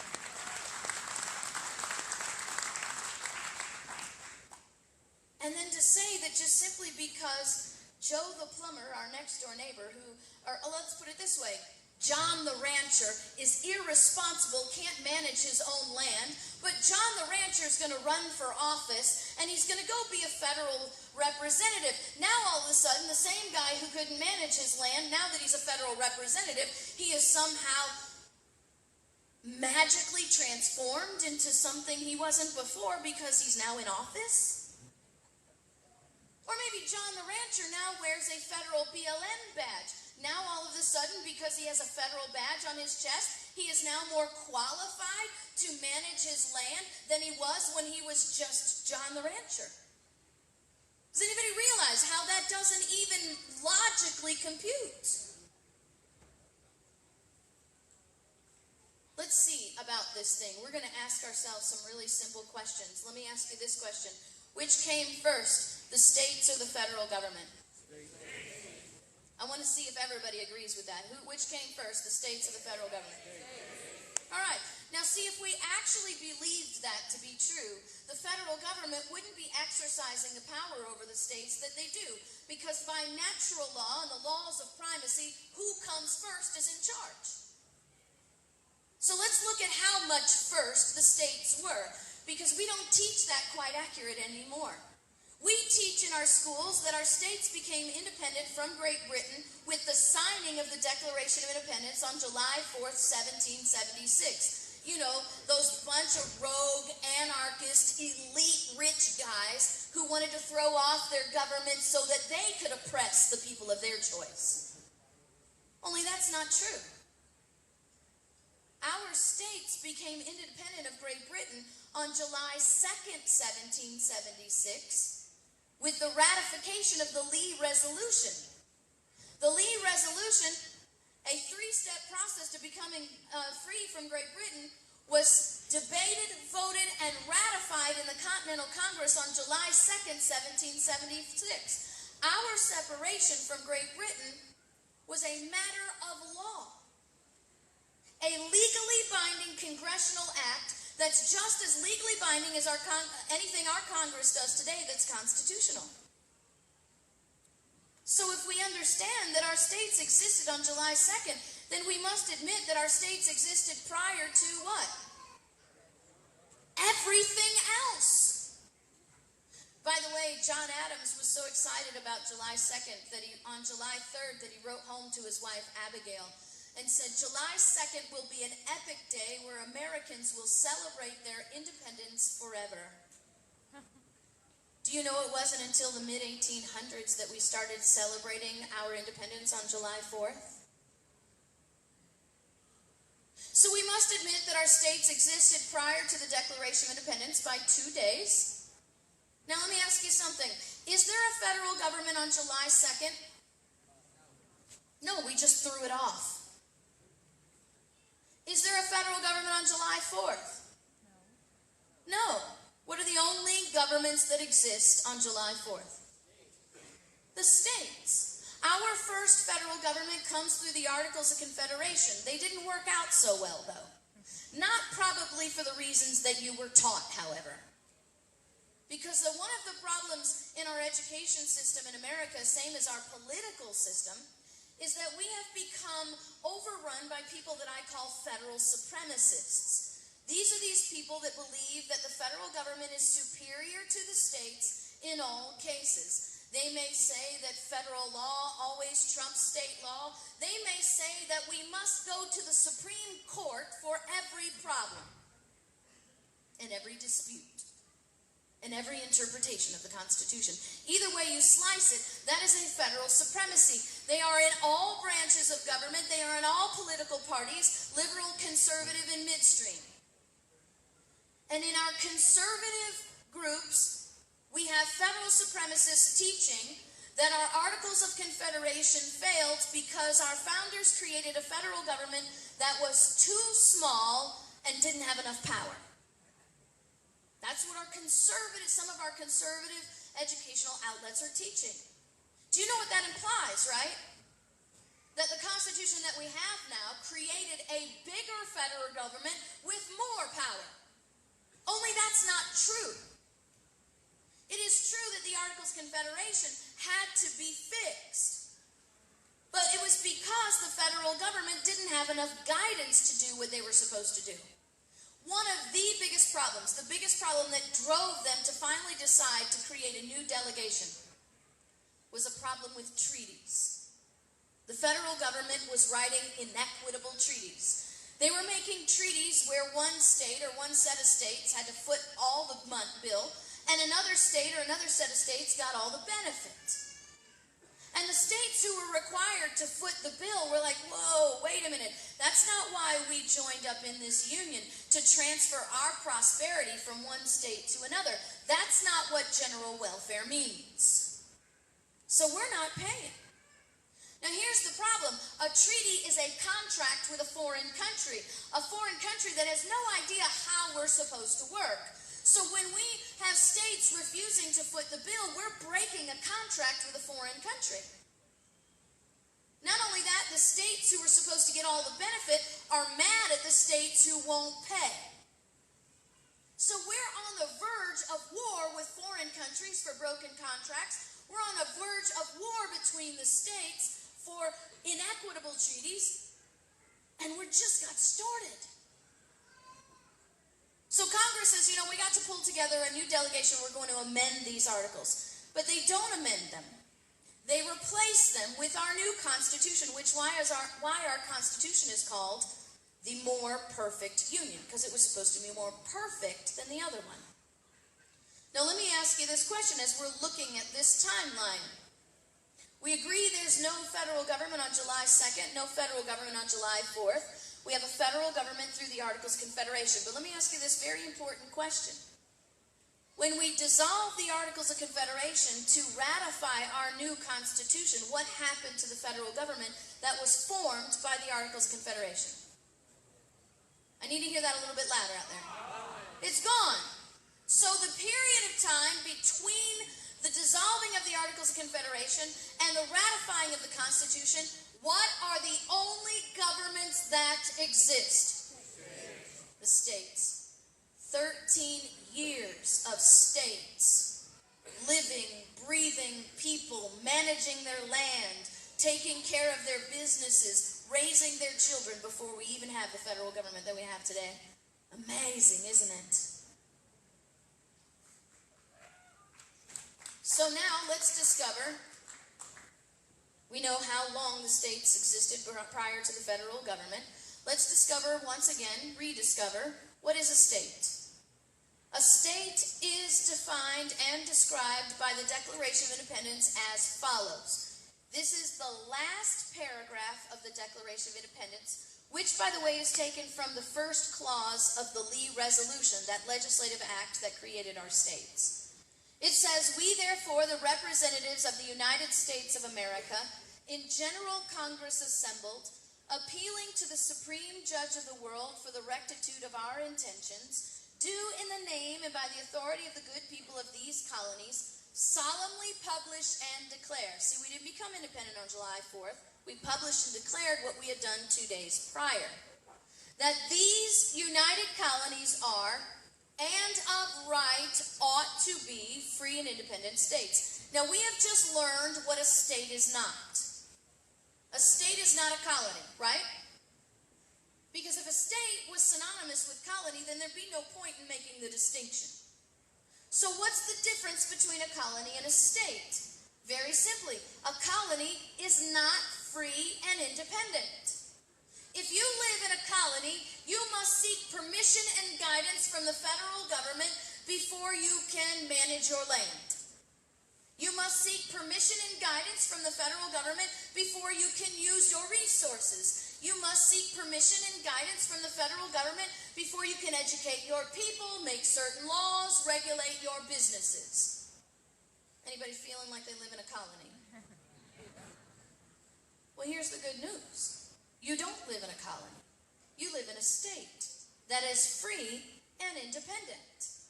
So we know we are not a colony, but what are we? Continuing with the Declaration of Independence, it tells us exactly what we are. It says, these free and independent states, that they are absolved from all allegiance to the British Crown, and that all political connection between them and the what? State of what? State of Great Britain. That word state is not simply synonymous with New Hampshire, Rhode Island, or Virginia. That word state is synonymous with Great Britain, France, and Germany. We created 13 independent, free, sovereign governments, just like France, Spain, or Great Britain. Now look, it gets even better because it tells us more specifically who we are. Because if we don't know who we are, how do we take a stand to defend what we should be? Right? So now we're continuing. That as free and independent states, they have, what do they have? Full power to levy war, conclude peace, contract alliances, establish commerce, and do all other acts and things which independent states like Great Britain, France, or Spain may of right do. Is there a federal government on July 4th? Who are the only governments that could be receiving this power? The states. This is who Oregon is today. This is the power you hold, present tense, because nothing has changed. The only thing that has changed is this. Now, your federal supremacist friend, love him as you may try to tell you that doesn't apply to Oregon because Oregon wasn't part of the first 13. Only that's not historically accurate, legally accurate, or constitutionally accurate. There's a doctrine called the equal footing doctrine that says every state that enters the Union enters on the same footing as the first 13. And hey, Oregon, here's your footprint. And any other state that's represented here today. Somebody might try to tell you, well, that may be who Oregon was when you formed Oregon as a state. But when you entered into the Union, you surrendered your power. Really? No. The Constitution says the power's not delegated. How many does that sound familiar to? The 10th Amendment. The power's not delegated to the United States, are reserved to the states. Are the words delegate and surrender, are they synonymous? Are you sure? Well, now give yourselves a hand. You now know more than the Supreme Court of the United States. And probably your favorite law professor. I have read Supreme Court opinions written by Justice Antonin Scalia that said the states surrendered power. That is not true. It is not only constitutionally inaccurate, legally accurate, historically accurate, it's politically ridiculous. How many of you have heard of a sovereign government by the name of Germany? Okay, some of you haven't heard of Germany. All right, so we all agree. Didn't Germany join the European Union? So let's all buy plane tickets. We'll fly over to Germany. We'll have a big town hall meeting, and we'll explain to the German people and their chancellor that they are no longer a sovereign government because they joined the EU. How do you think the Germans are going to take that little bit of news? You're laughing because you know it's ridiculous, but here's the question. Why do the people of Oregon buy it then? Oregon and every other state in this union was created with greater sovereignty than Germany could ever imagine, because our states were created under the fundamental principle that all men are created equal and endowed by their creator with certain inalienable rights. Germany was created under the principle that kings give rights and privileges. We were created with greater sovereignty, and yet we accept greater servitude. How does that happen? Because we have been teaching the wrong things for a very long time. The next step in our laying our foundation and building our building blocks is understanding. We know when the states and the federal government were formed. We know what a state actually is. Now we need to understand what is the Constitution. Legally speaking, the Constitution is a contract. It is a legally binding contract. But it's even better than that, because the founders, when they write about our Constitution, they don't call it a contract. They call it a compact, which is even better. It tells us even more specifically what the Constitution is, helps us understand how it's supposed to work. Because you see, a contract is a legally binding agreement between legally sovereign people. When I say legally sovereign, I mean they've achieved the age of legal status. Can your 15-year-old make a legally binding contract? No, because they're not legally sovereign in the eyes of the law. They're still subject to their parents.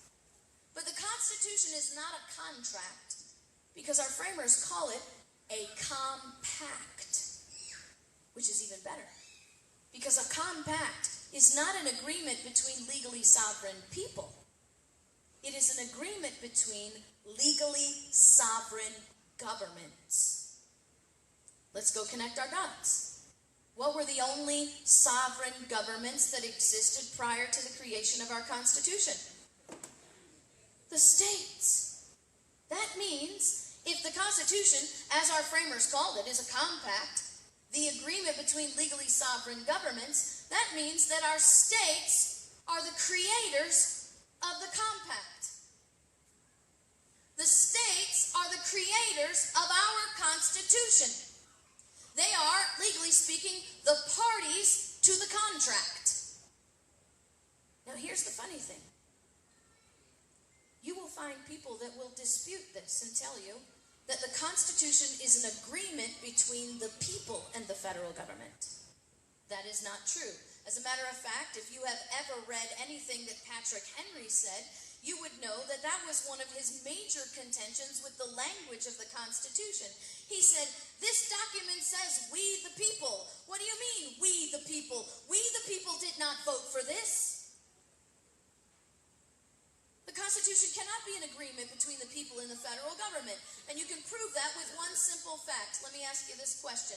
Was the Constitution ratified by popular vote? No. How was the Constitution ratified? By the states. 3/4 of the states had to ratify for the Constitution to become a legally binding compact. Somebody might try to tell you that the Constitution is an agreement between the states and the federal government. Our federal supremacist friends are always trying to do that because they want to make the states and the federal government co-equal, because then it's just one step away from being superior. But to say that the Constitution is an agreement between the states and the federal government is a temporal impossibility. Think about this. The federal government did not exist until the Constitution was ratified. How many of you remember from your civics class that there was a very precarious moment when we didn't have enough states to ratify? Anybody remember being taught that? If we had not ratified the Constitution, what would have happened to the federal government? It wouldn't exist. The federal government is the product of the Constitution. You cannot be a party to the contract if you are the product of the contract. You cannot sign the contract into legal being if you do not exist until the contract is signed. Anybody see that? So after proper deduction, the only conclusion that remains is that the states are the creators of the Constitution. And since we know that the states are the creators of the Constitution, then we must admit that the states are the creators of the central government, right? But if we believed that, there'd be no way we could have a federal government to exercise power over us, because in natural law we know that it is abomination, it is against natural law for the creation to be superior to the creator. The states, in creating the federal government, enumerated its specific powers, created a limited and defined central government, and then they did the most important thing they could have ever done. They reserved all other powers to themselves. Now the question we must ask in our who, what, where, when, why laying foundation is, what power went where? We know that we delegated some power to the federal government. We know that we reserved some power to the states. So what went where? Is there power sort of floating around in the ether somewhere, waiting for somebody to claim it? Well, I got good news. You don't have to wait for the Supreme Court to come to a decision. The father of our Constitution, James Madison, already told us. This is a document Madison wrote we call Federalist 45. He says, the powers delegated. Now, this is a really important word. The powers delegated by the proposed Constitution to the federal government are few and, look at that, defined. He doesn't say few and left to the interpretation of the Supreme Court. He doesn't say few and left to the creation of new congressional acts. He says few and defined. Those that remain in the states are numerous and indefinite. Now look at this. He says the former, the powers delegated to the federal government, will be exercised principally on external objects, and then he names them: war, peace, negotiation, foreign commerce. Let's go connect some dots. How many of you remember seeing those powers listed somewhere else just a minute ago? Somebody shout out where we saw that. in the Declaration of Independence, right? War, peace, negotiation, commerce, do all other acts and things. Who owns this power right here? Well, Madison says that this power was delegated to the federal government. So if this power belonged to the states first, who is delegating power to the federal government? The states. But if we believed that and had a dictionary, there is no way we could have the federal government operating the way it does. Look at the definition of the word delegate. A temporary trust of responsibility or authority from a higher power to a lower power. We've just all admitted that the states delegated power to the federal government. By the definition of the word delegate, that means the states are the higher power and the federal government is the lower power. Isn't that amazing? It's not complicated. Well, what power remains in the states? The 10th Amendment says the powers not delegated to the United States are reserved to the states and to the people respectively. What powers are reserved to the states? Well, Madison, our father of our Constitution, tells us in the Federalist 45. He says the powers reserved, this is also a very important word, reserved, to the several states. Now that word several doesn't mean a few, so don't let them confuse you on that, meaning only 13. That word several is short for, is a term for severed, meaning separate and independent. And so he says, the powers reserved to the several states will extend to all. Oops, all. What's the word all mean? Just making sure. We haven't changed. I know we have a government that likes to redefine the meaning of the word is. Okay? I'm just checking that all still means all, right? So the powers reserved to the several states will extend to all the objects which in the ordinary course of affairs concerns the lives, liberties, and properties of the people, and the internal order, improvement, and prosperity of the state. What about the EPA, the FDA, and the BLM? That's Bureau of Land Management, by the way, not Black Lives Matter. Wouldn't that be the properties of the people?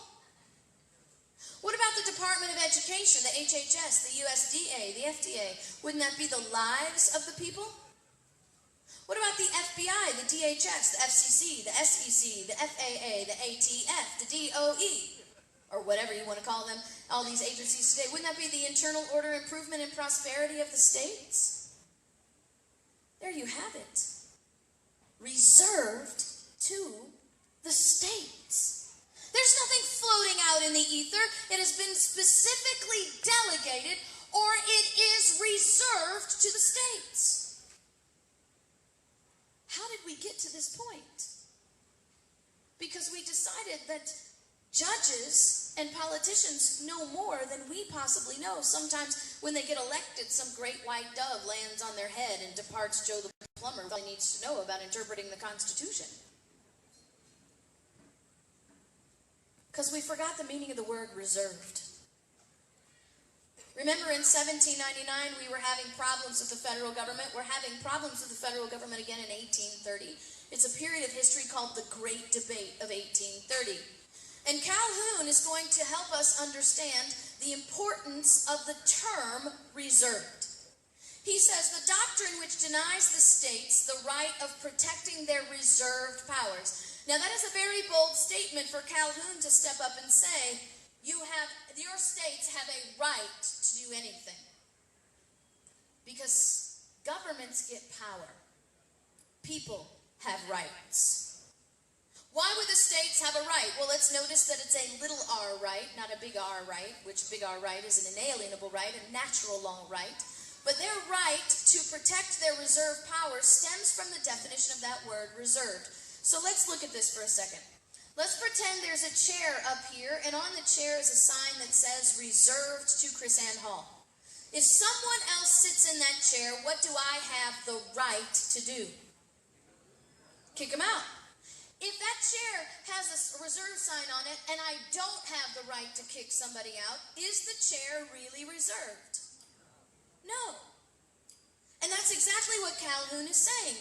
He's saying, look, if the states do not have the right to protect what we reserve to them, then what you must admit is that it is the federal government now with the right to determine solely, exclusively, and finally the limits of its own power.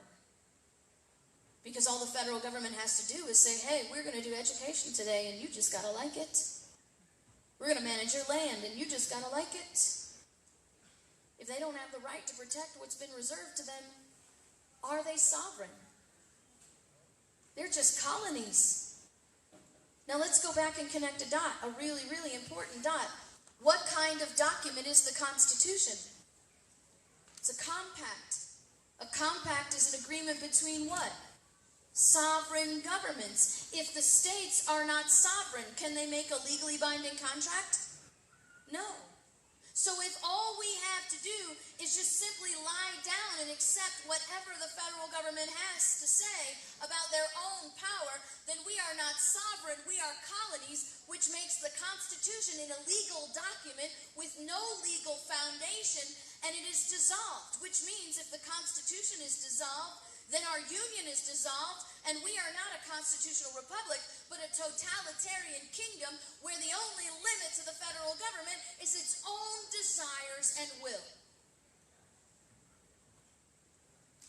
Here's the good news. The states are sovereign. The Constitution is legally binding. We are a constitutional republic, and the federal government is still legally insufficient to the states.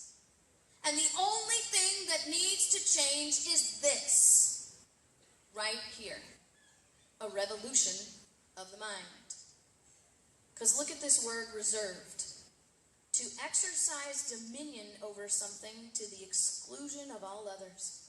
When we delegated power to the states in their creations on July 2nd, we said to the states, this is your power, and you have ownership over this power. It is your property to exclude everyone else. And when the states then created the federal government through the Constitution, they said, hey, we're going to delegate to our lower power a certain amount of our authority, and we're going to keep and protect the rest for ourselves.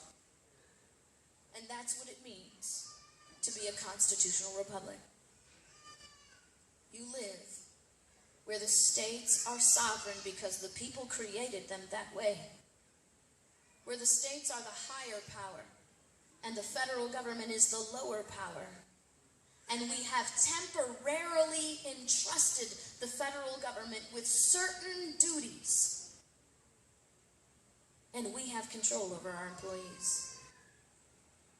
Gotta remember who we are, or there's no place to stand. How do you stand and defend your liberty if we cannot understand the greatest protector of our liberty is this check of the states on the federal government? Look at what Jefferson says. He says, whenever the federal government assumes undelegated powers, its acts are unauthoritative, void, and of no force. That is a very powerful thing. Let's look at this by way of analogy. My friend Debbie is sitting there on the front row, so I'm going to pick on her. Let's pretend that I've just stolen Debbie's car.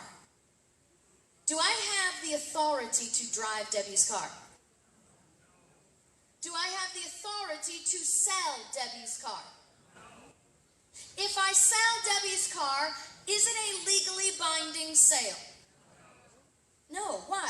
Because the power has not been legally delegated to me, which means any act that I exercise over her vehicle is unauthoritative and it's void and of no force. Does Debbie have to sue me to get her car back?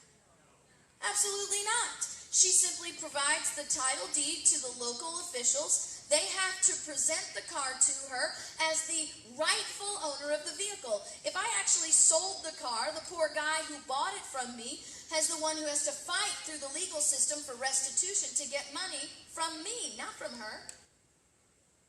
Now here's the application question. Do the states have to sue the federal government to get their power back? No, they do not. Not only the states suing the federal government to get their power back is unnecessary, it's dangerous and ridiculous. The states suing the federal government to get their power back is like Debbie suing me to get her car back, showing up in court and finding out that the judge and the jury are all my family members. Right? Because the states are suing the federal government where? In federal court with judges that are appointed by? Come on now. That's not complicated. That's a stacked courtroom. Not only that, if the states are suing the federal government to get their power back, then they must submit to the fact that the federal government is the ultimate decider of the limits of their own power. And if the federal government says, no, I'm sorry, we believe our power is this today, then the only result that remains, the only option that remains for the state is to simply lay prostrate before the oligarchy and beg for mercy. See, all the states need to do is assert the title deed to their power. What is the title deed to their power? The Constitution. What we need to know, we need to change, is if the federal government uses power outside the Constitution, it is stealing power from the states. And it has no authority. Now, sometimes your federal supremacists will say, and I've had this come up all the time, where are my attorney friends? Okay. So I had a legislator say to me, yeah, but what about adverse possession? You're laughing, right? I said, well, adverse possession is a term of law. We actually have a legal definition for adverse possession and a legal allowance for adverse possession under specific terms. Can you show me in the Constitution where it legally establishes that the federal government can take power from the states as long as they can exercise it long enough without the states noticing? Does that sound ridiculous? See, there's a difference here that we need to come to terms with. A difference between legal authority and assumed authority. We're going to change the dynamics of our little analogy here to help us understand that a little bit better. We're going to pretend that Debbie has left on a vacation to the Bahamas for 3 weeks. She's very happy about that. The day she leaves for her vacation, I steal her car. So she's gone 3 weeks. She doesn't know I stole her car. I drive around for 3 weeks in Debbie's car. Everybody who sees me drive around in Debbie's car thinks that I have the legal authority to drive her car. Why? Because nobody's objected. They assume that I have the authority to drive her car. Does that make me have a legal authority because everybody thinks I do? No. Debbie comes home from her vacation, finds out that I stole her car, steps up and says, hey, you stole my car, I'm taking the keys back. See, that's what needs to happen in our states. We need to wake up and realize that the federal government has stolen our power, and we just must simply step up and assert our ownership and demand for the return of that power. Because just because they've been using it for 150 years doesn't mean they rightfully own it.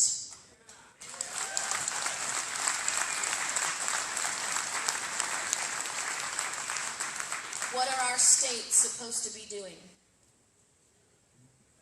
We heard it come up here earlier. It's called interposition. What do? They're supposed to interpose. They're supposed to step directly in between the federal government and the rights of the people and say, no, you cannot exercise that power here, and you will not be allowed to exercise that power here because we will not comply. Look what Madison says. He says that the states have the right to interpose, but he says not only that, they have a duty to interpose. Why do they have can we all agree that a duty is greater than a right? We know we have a right to interpose because the powers are reserved. But why do they have a duty? Well, let's look at this. The Declaration of Independence says we hold these truths to be self-evident, that all men are created equal and endowed by their Creator with certain inalienable rights, and that to secure these rights, governments are instituted among men, deriving their just power from the consent of the governed. The only reason we created the government of the states, or any government, is to secure our rights. And when our states fail to step up to the federal government and keep them in their defined, limited powers, they are failing to accomplish the only reason they exist. Because securing our rights means we must have a limited and defined federal government. So when your state legislator says, well, you know, we can't oppose federal law, we can't do that, or we can't do this, then the next question out of your mouth should be, then why do we have you? Why do we even have state government? Why do we even have legislators? Why do we have an attorney general? Why do we have a governor if you're just going to admit that we're nothing but subjects of a colony? Because it's their job to keep you free men in a republic. How do they do that? Jefferson says nullification. Nullification, look what he says. The several states who formed the Constitution being what? Sovereign and independent. Don't forget that independent part, because there are people who will say that if Oregon is going to oppose the federal government, you must have 39 other states to agree with you or you can't oppose them. If you have to wait around for another state to agree with you, are you sovereign? Are you independent? No. And that it's nullification by those sovereignties. Who are the sovereignties? The states. What is nullification? It's simply saying, we will not comply. Can we try that together? We will not comply. Felt good, didn't it?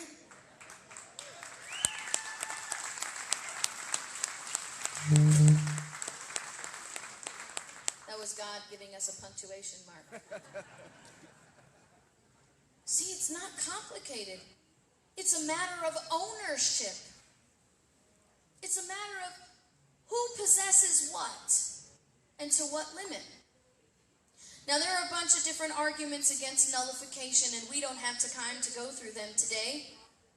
Some people try to tell you that the Supreme Court has ruled that the states can't nullify, and therefore they can't, which is really interesting because we've got to change the way we think about things. Can I just help us out here? Courts don't issue rulings. Kings issue rulings. Courts offer opinions. And a court's opinion is only binding under two circumstances. Number one, a court's opinion is only binding on the people in the courtroom, because otherwise it would be law. Courts can't issue law. If a court issues a law, that's a direct violation of separation of powers and a per se violation of the Constitution. Not only is a court's opinions only binding on the people in the courtroom, they're only binding on the people in the courtroom if they're consistent with the Constitution. So if they're inconsistent with the Constitution under Article 6, Section 2, then they're not binding on anybody at all. And when your federal supremacist friend tries to tell you that we must obey the Supreme Court, I want to ask them, this Supreme Court? The Supreme Court that said Dred Scott could not be a citizen of the United States because he was a black man? That Supreme Court? Or perhaps this Supreme Court? The Supreme Court that said that we could arrest and indefinitely detain American citizens, men, women, and children for 4 years just so we could feel safe. That Supreme Court, that's the one that we're supposed to trust with our rights and our liberties? See, we got to think about these things. Because look what Jefferson said. The great object of my fear is the federal judiciary, That body, like gravity, ever acting with noiseless foot and unalarming advance, gaining ground step by step and holding what it gains, is engulfing insidiously in the special governments into the jaws of that which feeds them. The government will become as venal and oppressive as the government from which we separated. By the way, just in case your federal supremacist or your judicial supremacist friend has forgotten, this Supreme Court justice, who's the Chief Justice of the Supreme Court, already said nullification is how you should be responding to the federal government.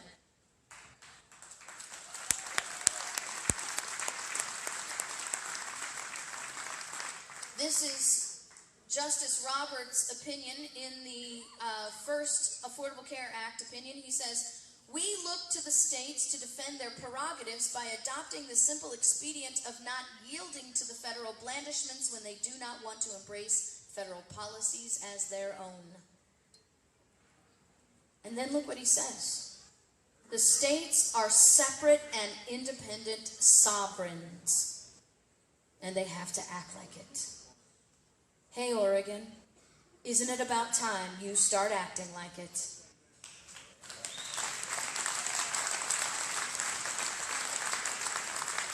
Well, I just want us to realize a few things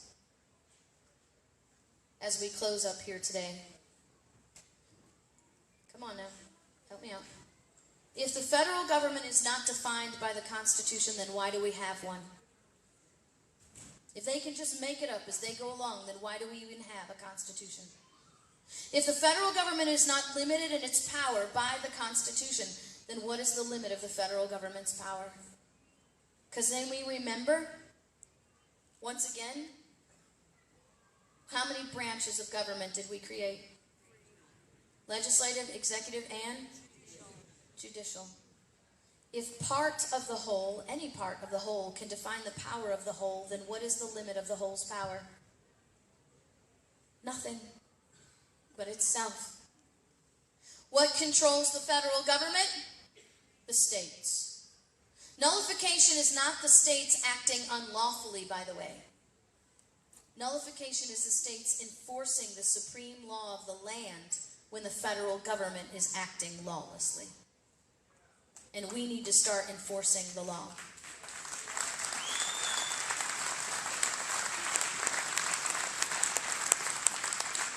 Now here's the warning from Jefferson. The states must stand. Are you catching a theme here? The states must stand. When all government, domestic and foreign, in as little as great things, shall be drawn to Washington as the center of all power, it will render powerless the checks provided of one government on another. Did you notice he said one government on another? He didn't say one branch on another. He said one government on another. Which government's supposed to be checking the other? The states, the creators of the federal government, are supposed to be checking their creation so that the creation cannot become superior to the creator. The lower power should never consume the higher power. And if it does, look what he says. If the states look with apathy on this silent descent of their government into the gulf which is to swallow all, we have only to weep over the human character formed uncontrollable but by a rod of iron. You see, the greatest gift that our framers gave to us was not liberty, because God gave that to us. The greatest gift that our framers gave to us was the ability to the opportunity to self-govern. You see, they didn't just declare independence from Great Britain. They declared independence from kings forever. And the greatest condemnation on America today is our refusal to self-govern. Now, we didn't get to go through all of these things. I want to prepare you as much as I can. The book on the back table that I have there, Sovereign Duty, has this class in it. It also has a class on the constitutional sheriff. It has a class on the Second and Fourth Amendments. It will teach you about nullification. It will teach you about the states. It will give you the tools necessary to stand when you find a federal supremacist that tells you no, you can't stand against the federal government. Putting the tools in your hands. That's what we want to do today. It has nullification, it has Article 5 Convention in there, and it has everything that you need to know how to defend the sovereignty of the state. Now, I am very disappointed that I did not have this video working for you,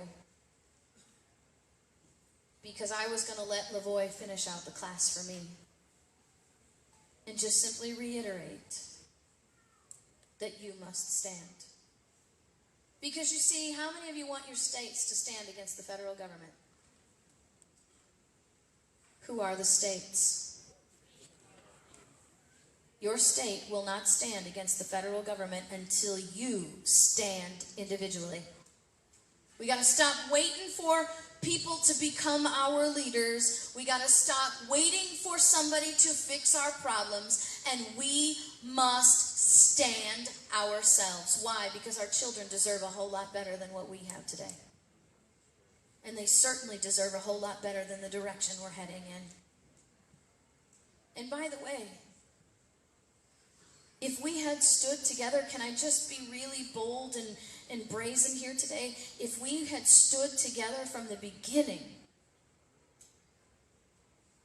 it wouldn't have just been those men at the refuge. There would have been nobody arrested at the refuge. If you're waiting for Congress to fix this, why hasn't Congress impeached Anna Brown? Why hasn't Congress demanded that these agencies drop the charges on these men? And we have 4 or 5 executive orders already written by our new president. Why haven't these men been pardoned? I'm not casting stones at anybody. I'm just trying to tell us that if we're going to fix this, we've got to understand that the onus is on us and not waiting for somebody else to do what we need to do ourselves. So I just want to thank you for your time. I want to thank the Finicum family. You've given the most ultimate of sacrifice. You've given us an example of standing. And if we don't stand, are we really saying that this family should have to sacrifice more than the rest of us? Are we really saying that these people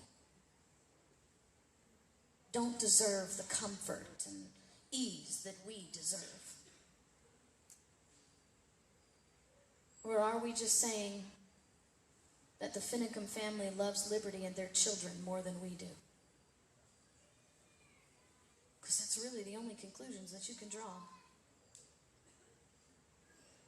We have the power. We've always had it. We have the means. We've always had it. We just need to change this. Thank you. Thank you. God bless.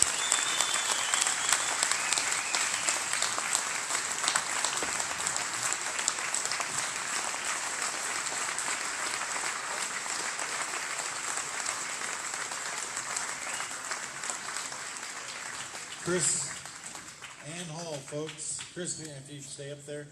Bill, Garrett, would you guys be a gentleman? Take your chair and a chair for the ladies. I mentioned that we would have a question and answer, and we will do that. I have a couple other announcements. If you have a bid on the silent auction item, that bidding will be done, and we will collect those as soon as we finish this panel discussion. So you have whatever period of time. If you want to generate questions, we're going to make that happen right here. Also, while we're making our way to the stage, the 7th and 8th graders from John Day that are going to Washington, D.C. have a 5-pound bag of salad for sale that you can go get for $5. They've got a half-gallon of buttermilk, and they have 1 dozen glazed donuts. for a mere $10. So, if you have a question for one of our 4 panelists, I will ask you to come and look at me, and I will allow you to ask the question in the microphone. Don't try to take the microphone, you won't get it. I'm not looking for speeches, I'm looking for questions and respectful dialogue. So, we're there. KrisAnne will be back. If you have a question, we've got a question coming. Come on over here. I want you to tell me what your name is and where you're from, and state your question. Anyone has a question, line up right here, please. I'll hold the microphone. You missed that part. Okay. My name is Chris McDonald. I'm from Medford, Oregon, and my question is, was it established that the Harney County Resource Center was indeed titled to the county? That was one of the questions that came up. Okay, do you still have your microphone up there? Who wants to answer that question? Kate. I didn't even hear the question. No, I know, but I'm sorry. I didn't ask you. That was my fault. Anybody know that? I don't think we have anybody that can really address that. Did anybody find that out? We'll, The information was withheld. What was the question again? The question is, was the Harney County Resource Center indeed titled to the county? No, it was talked. Okay. No, we'll discuss that one later. We need questions that pertain to these guests. You have a question? I've been. Name and where you're from, please. My name's Carrie Matthews. I'm from Baker City. And I've been following the state of Jefferson, wanting to be the 51st state. And since Oregon is pretty much ruled by the west side, how would we be able to split off and become the 52nd state? Is that for KrisAnne? I also, how many of you heard of the state of Jefferson? Okay, so basically what you have to do, it sounds sort of counterintuitive, but you have to petition your capital to let you go. Or you can revolt and leave. Okay? But basically, if you want to do it legally within the realms of your constitution, then you will have to petition the capital to allow you to split. It's happened. Okay? We've had splits. We've had states become other states. And so it is possible to happen. But you have to. I believe that the state of Jefferson is in a very unique position to have a victory in that because of certain legal circumstances happening in California, which I won't get into details, but that's how you do it. Anybody and else? good luck. I support you, because if you do it, then you make people think, right? Yeah. Okay, anybody else want to comment on that? Okay, next question. Maggie Rose McGrath. My question is kind of a legal question. Is if the federal judges up in Portland or in Las Vegas are deciding to disregard the Constitution, and they're basically telling the people, the defendants, that they cannot present certain evidence, and they're telling the jury to disregard some actual evidence that could clear their names, what can the people, or we the people, do to make sure we hold them accountable in the court of law, if it is a court of law? I can start from the federal level. You should be demanding that your congressmen file articles of impeachment on these justices immediately. They should be impeaching them for bad behavior because they have the authority to do that. Like Peter DeFazio, I don't think he would do that. Okay, well, but you have to contact him and make him do it, and when he doesn't, then you publicize that he won't. And everybody in this room probably has a different representative, so you go to them as well. Garrett? Yeah, I think just as what KrisAnne's saying, that's the legal way to go about it, but there's power in the word. And so if you can spread the word, if you can use social media, that has become a big thing. You'd be surprised at how many things are changing because of the internet. This whole situation with LaVoy, it would have been presented a lot differently had there not been cameras and media and people being involved. If it had happened before technology was available, then they would have said that, yeah, they would have said, oh, well, LaVoy was shooting at us and we had to take him down. Well, once we have all this technology, once we have this ability to spread and to not be silenced, you know, we need to use it to the best of our ability. How many of you knew that on Kellogg Community College, a federally funded college, that students were arrested and spent a night in jail for passing out pocket constitutions on campus? Okay, so what he said, you know what we did? We started a campaign to flood the president of that college's office with pocket constitutions. Yeah. So, I mean, these are the ways. I was saying the legal way, but you know what's even more fun is to annoy the mess out of them, right? Shut down their phones, fill up their post boxes with pocket constitutions, do whatever you can, because sometimes it's a lot more fun to just be annoying. Annoy the mess is one word for it. Yes, sir. You're Hey, Trent, can I make one quick comment here? You know, KrisAnne talks about a revolution of the mind. One thing with these justices, Supreme Court justices, federal court judges, when you ask anybody how long is the term of office for a Supreme Court justice, they'll tell you it's life. That does not exist in the Constitution. They are able to serve for good behavior, and that's it. And so just that mental change makes a big difference. When we think they're in there for life, we think they're superior. When we recognize it's good behavior, they're a bunch of children that we're allowing to play in a little playpen as long as they have good behavior. Bad behavior, they're out. So it's that revolution of the mind. I love that KrisAnne uses that. Next question. My name is Scott Baird from Benicia, California. And by the way, I sent on Thursday Mark McConnell of Kellogg University, I sent him 10 pocket constitutions. Woo! You have a question? I do. Chad Davis, investigator for LaVoy's death, he refers to LaVoy as a militia member. How can he be claim to be so independent if he's claiming LaVoy's a militia member? How do you get to be a militia member other than the narrative of the media? How can he call him that? Who wants to answer that question? Media. Media's right there. Kate? Fake news. Yeah, I was saying fake news. Yeah. Fake news calling fake news. I mean, all they have to do is say it. They don't ever retract it. And if they do retract it, it's on the last page in a little blip on the back side of the paper. And that's what's so sad about it, is they can spin that information for so long. Look how long they took the exact same story, the exact same verbiage about the protesters, right? Armed, standoff, all of these words. Everybody had the exact same story. And it just kept going.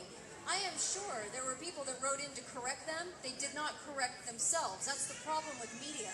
I don't hate all media. I hate media that spins and continues to spin because it's irresponsible. That's what I don't like. Let me mention something else. How many of you have ever heard of the Smith-Mundt Modernization Act? Okay. Representative Thornberry, a Republican in Texas, pushed forward the Smith-Mundt Modernization Act. In the 1940s, Congress passed a law that said U.S. tax dollars could not be used to create propaganda that would be disseminated to the American people. The Smith-Mundt Modernization Act repealed that. Then in the last NDAA of 2017, Congress is now funding its own media outlet, an alternative to Voice of America. So first they overturned the idea, the law that you can't use tax dollars to create propaganda for American people, and now they're creating their own broadcast company who will create and release government-approved news. Next question. Hi, I'm Gail Dixon from Burns. I'm a substitute teacher, and the other day in one of the classes, the kid asked me if I knew that D.C. was going to become a state. And I guess in their weekly reader it said that D.C. is trying to become a state, and that's against constitutional law, right? Anybody? It is contrary to the Constitution. There has been a movement, however, in D.C. to make DC a state, but it is unconstitutional. But when is the last time that something being unconstitutional has ever limited Washington, D.C.? Okay, thank you, young man. I'll just jump in there. I think Article 1, Section 8, Clause 17 can help define that as well. Go, young man. Yeah, Tim Smith from Harney County. Got two things. One is a follow-up for Morgan Philpott's comments about the upcoming BLM suit by the Finicum family. I think everybody, I'd like to say this here so everybody will understand how important that suit could be. The underlying issue we've had in almost all of these things that have happened is whether or not allotments are real property and a real asset. So we're hoping, and I hate to say this, but we're hoping that even though the family's got to go through the hell of this lawsuit, that everybody needs to get behind that because it needs to go all the way to the Supreme Court because it's a decision that we need to have made that these allotments are assets and they are real property. That's the underlying cause of a lot of this tension that's happened over the last period of time. The second thing is a question, and this is for KrisAnne. KrisAnne, I've seen a lot of these presentations. One of the things that seems to be missing in the explanation of what the intent of the Continental Congress was before it became our real Congress was explained in the resolution of 1780. Why does no one use that? The resolution of 1780, I'm sure you know what that was. Basically, it defined how the states west of the continental or the colonial states would come into being. So why don't it seems to be a good item to use. Why don't anybody use that in the explanation of what the intent of the real Congress was? In regards to the BLM, my first hurdle was just getting them to recognize that I was the legal heir to that property after my husband was killed. They didn't want to recognize Arizona state community property laws. And so that was my first hurdle. They still don't want to recognize me. They don't want to apply their own rule of law. And they don't want me to use anything that would benefit me. So you're right. This has to go all the way. We cannot stop. And I know that my family is very committed because I felt that if, excuse me, I didn't stand and fight back this, that it would be worse for the next person in line. KrisAnne. Well, this class was not a class on the limitations of the federal government's ownership of land. I have a class on that. And so that's where that would be applicable. This was merely establishing the foundation of understanding what are the states, how was the federal government created, and what are the obligations of the state to keep the federal government limited. So, and basically this was a 90-minute class, and I only gave you 50 minutes of it. So there's the other thing. The other thing we want to talk about here is, I don't know, this is not happening just in Oregon. How many of you heard about what's happening in Texas on the Red River? Well, in the Red River, the BLM has not, it's quite ironic, they're very hypocritical, right? So, Jeanette doesn't have inheritance rights, according to them. However, in Red River, the BLM is asserting that they have inheritance rights to land superior to the heirs to the estates. So, that's, here you go. When you have a people who believe that you are the ultimate arbiter of your own power, then you can just operate like you have no limits. Because who's going to tell you you're wrong? Next question. I'll hold the mic. Sorry, I'm not going to touch you. Anyway, I just wanted to say what you guys were talking about when you were talking about Anna Brown. Your name and where you're from, please. Sorry. I'm Luana Elliott, and I am from Portland, Oregon. I'm part of the Portland, Oregon team. Anyway, we've already done that. We've gone to the state. We've petitioned to have her disbarred, and it's just on deaf ears. But what my question, I just was asked to comment on that and see if you could maybe comment later. But my question is, what has really bothered me about the whole court system, sitting in there and listening to Judge Brown, and realizing what really bothers me about the judicial system is they can't make decisions based on the laws. what they do is they take each case and then they want to know examples of past cases and past rulings. And it's frustrating because I sit there and say, can't you make a decision? Are you that stupid? That, I mean, what did you learn in law school? That you can't stick to the laws and the rules and rule according to what the laws are. Why do you have to have examples?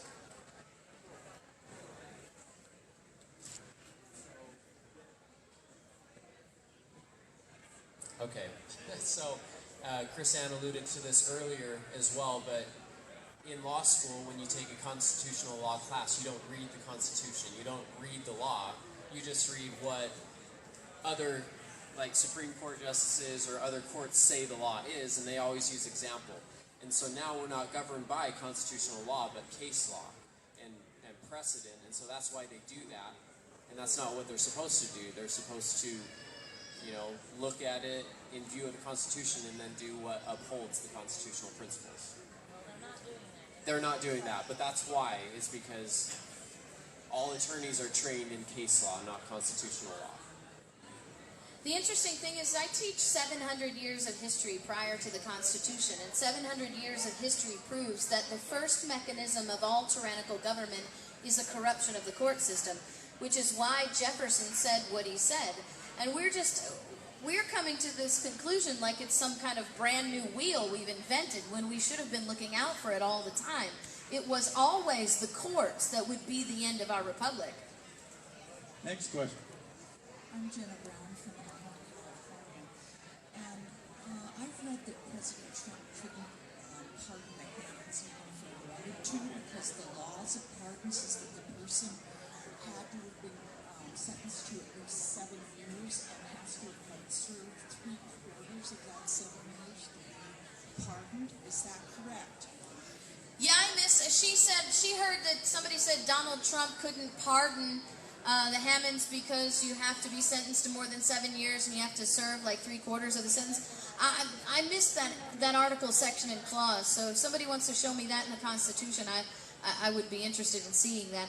It's possible that they've created some kind of legislation or some kind of procedure, but then again, it's not constitutional anyway. And if you'll remember, they were talking about Donald Trump pardoning Hillary Clinton before she even was found guilty of anything. So I think that's just an excuse somebody who didn't know any better told you. Bill. The pardon power is a very fascinating power, and the Constitution doesn't talk much about it because it needs to be completely free and open in order for the power to really exist. Basically what the pardon power is, it's the power for mercy to satisfy the demands of justice. And it's a very fascinating power because if we look at our religious doctrines, we have an individual that came to this earth that satisfied the demands of justice with mercy. It's that same power, so it has to be completely free and unbound. You can't have any restrictions.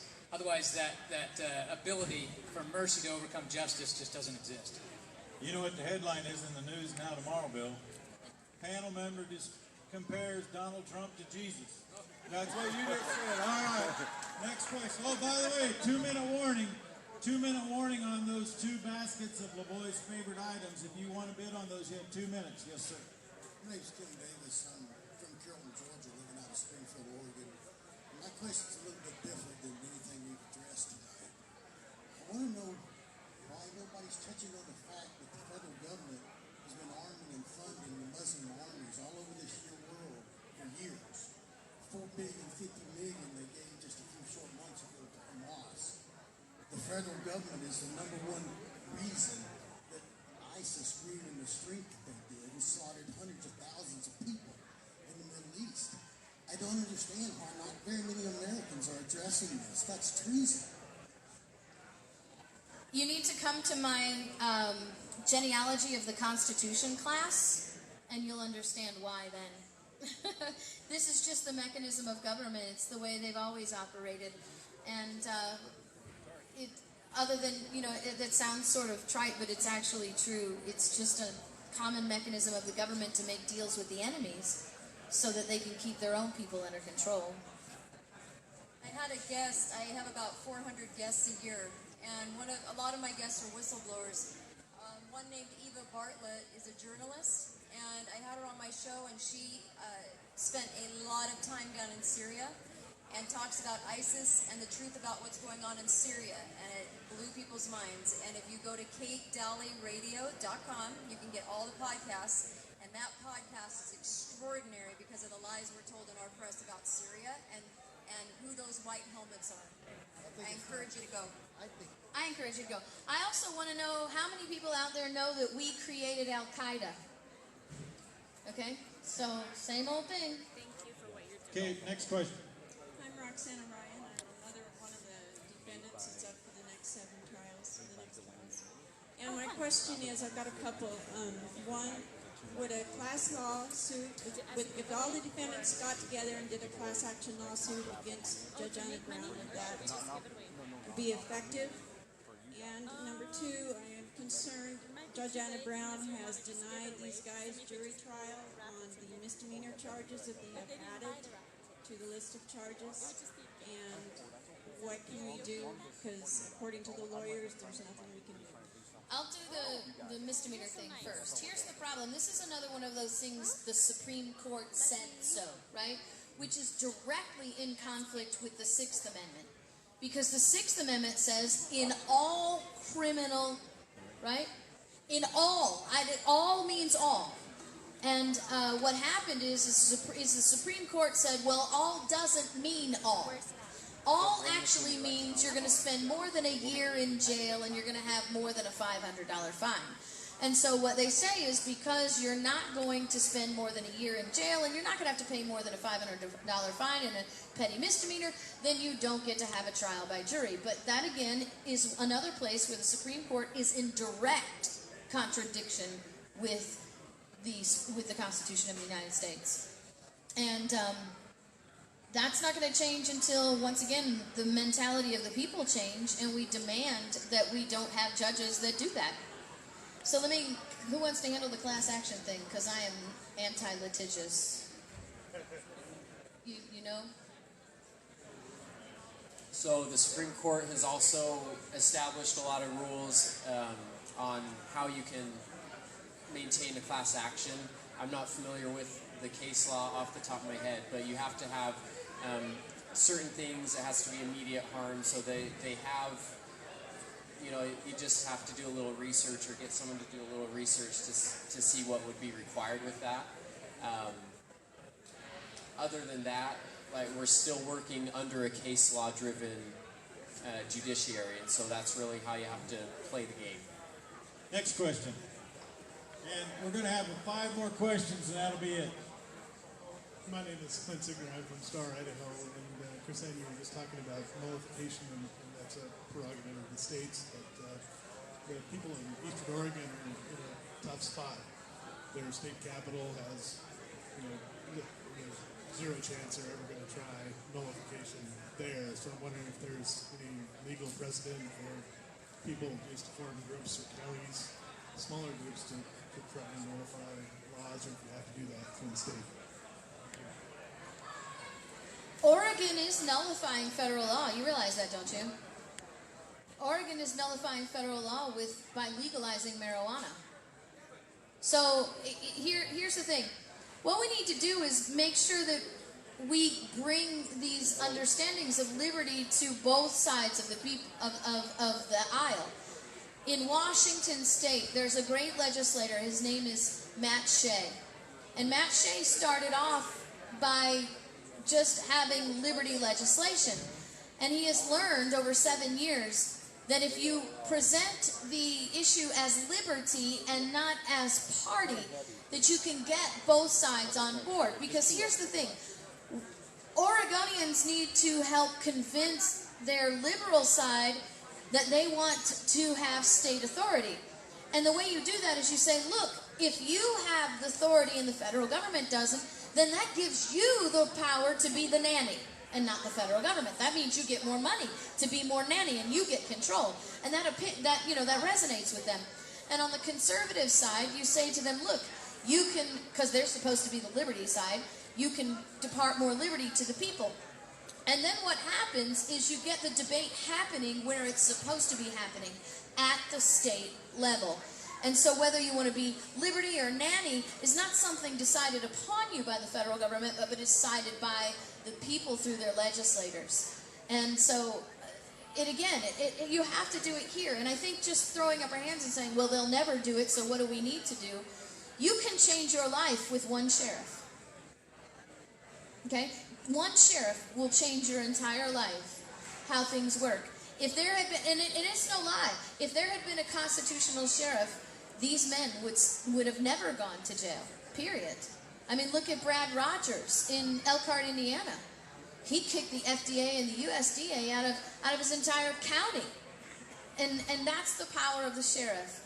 And the power of the people is even greater. Because what would have happened if everybody went to the refuge and said, no, you can't exercise jurisdiction over these people? What if everybody showed up at the courthouse or prevented their arrest and said, no, you cannot exercise jurisdiction over the people? That is not an unprecedented act. Our states came together during the Civil War and refused to enforce the Federal Fugitive Slave Act and kicked the federal government out of their states and said, no, you don't have jurisdiction over these people. They are free here. Okay, here are the 3 people who have won the silent auction. You can go pick up your items. Get to know the man, Kristen Thomas, Prineville, that's yours. For a mere $130. David Byrne, Norris, Montana, $200 for Get to Know the Man, the other one. And the Rattlesnake, donated Mike Perino. You have won that for $455, and that was a donation today. So thank you to those individuals. You can go pick that up. All right, I got just a couple more questions. You're up, sir. I'll hold the mic. Hi, I'm Jimmy O'Hagan. I'm from Grand, Washington. And I'd like to start off by thanking all the people that came here today and that came to the town hall meetings in Burns. We filled the fairgrounds in Burns, we filled the high school, we filled the stadium. The people are hungry for what we're doing here today. But what I'd like to point out is we can't fix the problem without identifying the problem. We need to identify the problem. And the problem is we need to follow the money. Who's making money off from stealing your life, liberty, and property? Attorneys are making money off of stealing your life, liberty, and property. And it's the violation of the separation of powers that is causing the problem. We have attorneys in the legislative branch and the executive branch, and they're making laws to benefit attorneys to steal your life, liberty, and property. And until we address the violation of separation of powers and throw the attorneys out of the legislatures and the executive branches, there's going to be more laws made to take your life, liberty, and property. Now, I'd like to address a question to our attorney up here. We have 2. Which one? Okay, they understand that the Supreme Court has ruled it is criminal to violate the separation of powers. And Supreme Court doesn't issue rulings, they issue opinions. Okay, opinions. But now the attorneys that are sitting there, and they understand it's criminal to violate the separation of powers, but they will not stand up and point out to their legislators. Need a question.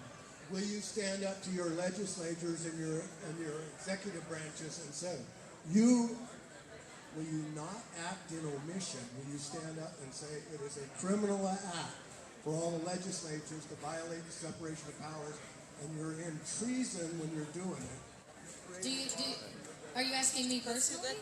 Because I'm pretty sure I do that every single day when I teach every class that I teach.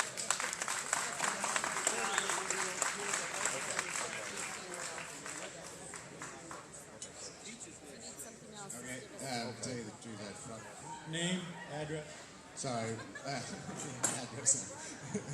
Officer. You got to get on the list properly. Robert Jones, I'm from Nampa, Idaho. And I probably would like to ask you guys 1,000 questions, but I'm trying to peacefully resist the best that I can. I've been arrested for doing so. I'm actually fighting a case right now. But what I have a hard time with is when you get these public pretenders, they come in and they always want you to plea bargain, and they won't admit the motions that I want them to submit. They're just, oh, that's not going to work. That's constitutional crap. Really, and I can't get them to do it, so I'm trying to do it myself, but I got to tell you, it's really hard. I type really slow. I don't know how to spell. is there any resource that once you've begun that fight and, you know, they come after you? Because actually this is like my third time in these courts, and usually gets dropped down to like next to nothing. And, you know, the judge is the jury, so they find me guilty. The other one I did get, I took a plea bargain for I think what we need, what my best advice to you was to pick your battles wisely and find an avenue where you can have pro se counsel. There are lots of First Amendment law firms out there. You've got the Thomas More, you've got Liberty Counsel, you've got ADF, and so stick in the constitutional realm. Not knowing what your cases are all about, we don't have time to get into that. It's difficult to give very specific advice on that. You always have the right to be pro se, to represent yourself, but we do have to recognize that the system is rigged so that everybody's on the same team. So think about this. You have the legislators who are making the laws, they're government, right? Then you have the people who are enforcing the laws, they're paid by the government too. Then you have the people who are prosecuting the laws, they're paid by the government too. You have the judge who's sitting on the bench, he's paid by the government too. And if you can't afford an attorney, you're going to have a public defender that is going to be working for you that's paid by the government too. So that's why we have the jury trial system, because in a system where everybody's on the same team, your only real check and balance is a jury. Garrett, anything to add? Okay, thank you. Next, I'll hold the microphone. I'm Tom Lewis, Albany, Oregon. And this county has a sheriff who is a constitutional sheriff, yet there are still a large number of federal lands in this county, such as the National Forests and the John Day fossil beds. How much power does a sheriff have to evict the federal government from the federal lands in a county such as this? The sheriff has as much power as the people will support him to exercise. That's easy enough, wasn't it? All right, young man, you're up. And don't grab that microphone. Grab the microphone. So, do you realize... Let everybody know who you are. I'm me. I reside Who are you? Here. Who do you say I am? Name. Who do you say I am? My name is me. Okay, let's get to a question, please. So do you realize that currently on the 14th in the trial that's happening now, what they're basically doing is creating case law where they try misdemeanors without a jury and then execute criminal forfeiture based on their decision. And the way that it affects Oregon the most, considering they've nullified federal enforcement with marijuana laws, they can then charge you with a federal misdemeanor of possession or whatever of marijuana, and then do a civil forfeiture on you just based on their own ruling. And they're creating that case law right now in the current trial. True. What was the question? Well, the question was, did you know that? Yes. The second question is, what would you recommend the state of Oregon or even the people in this room do to stop that?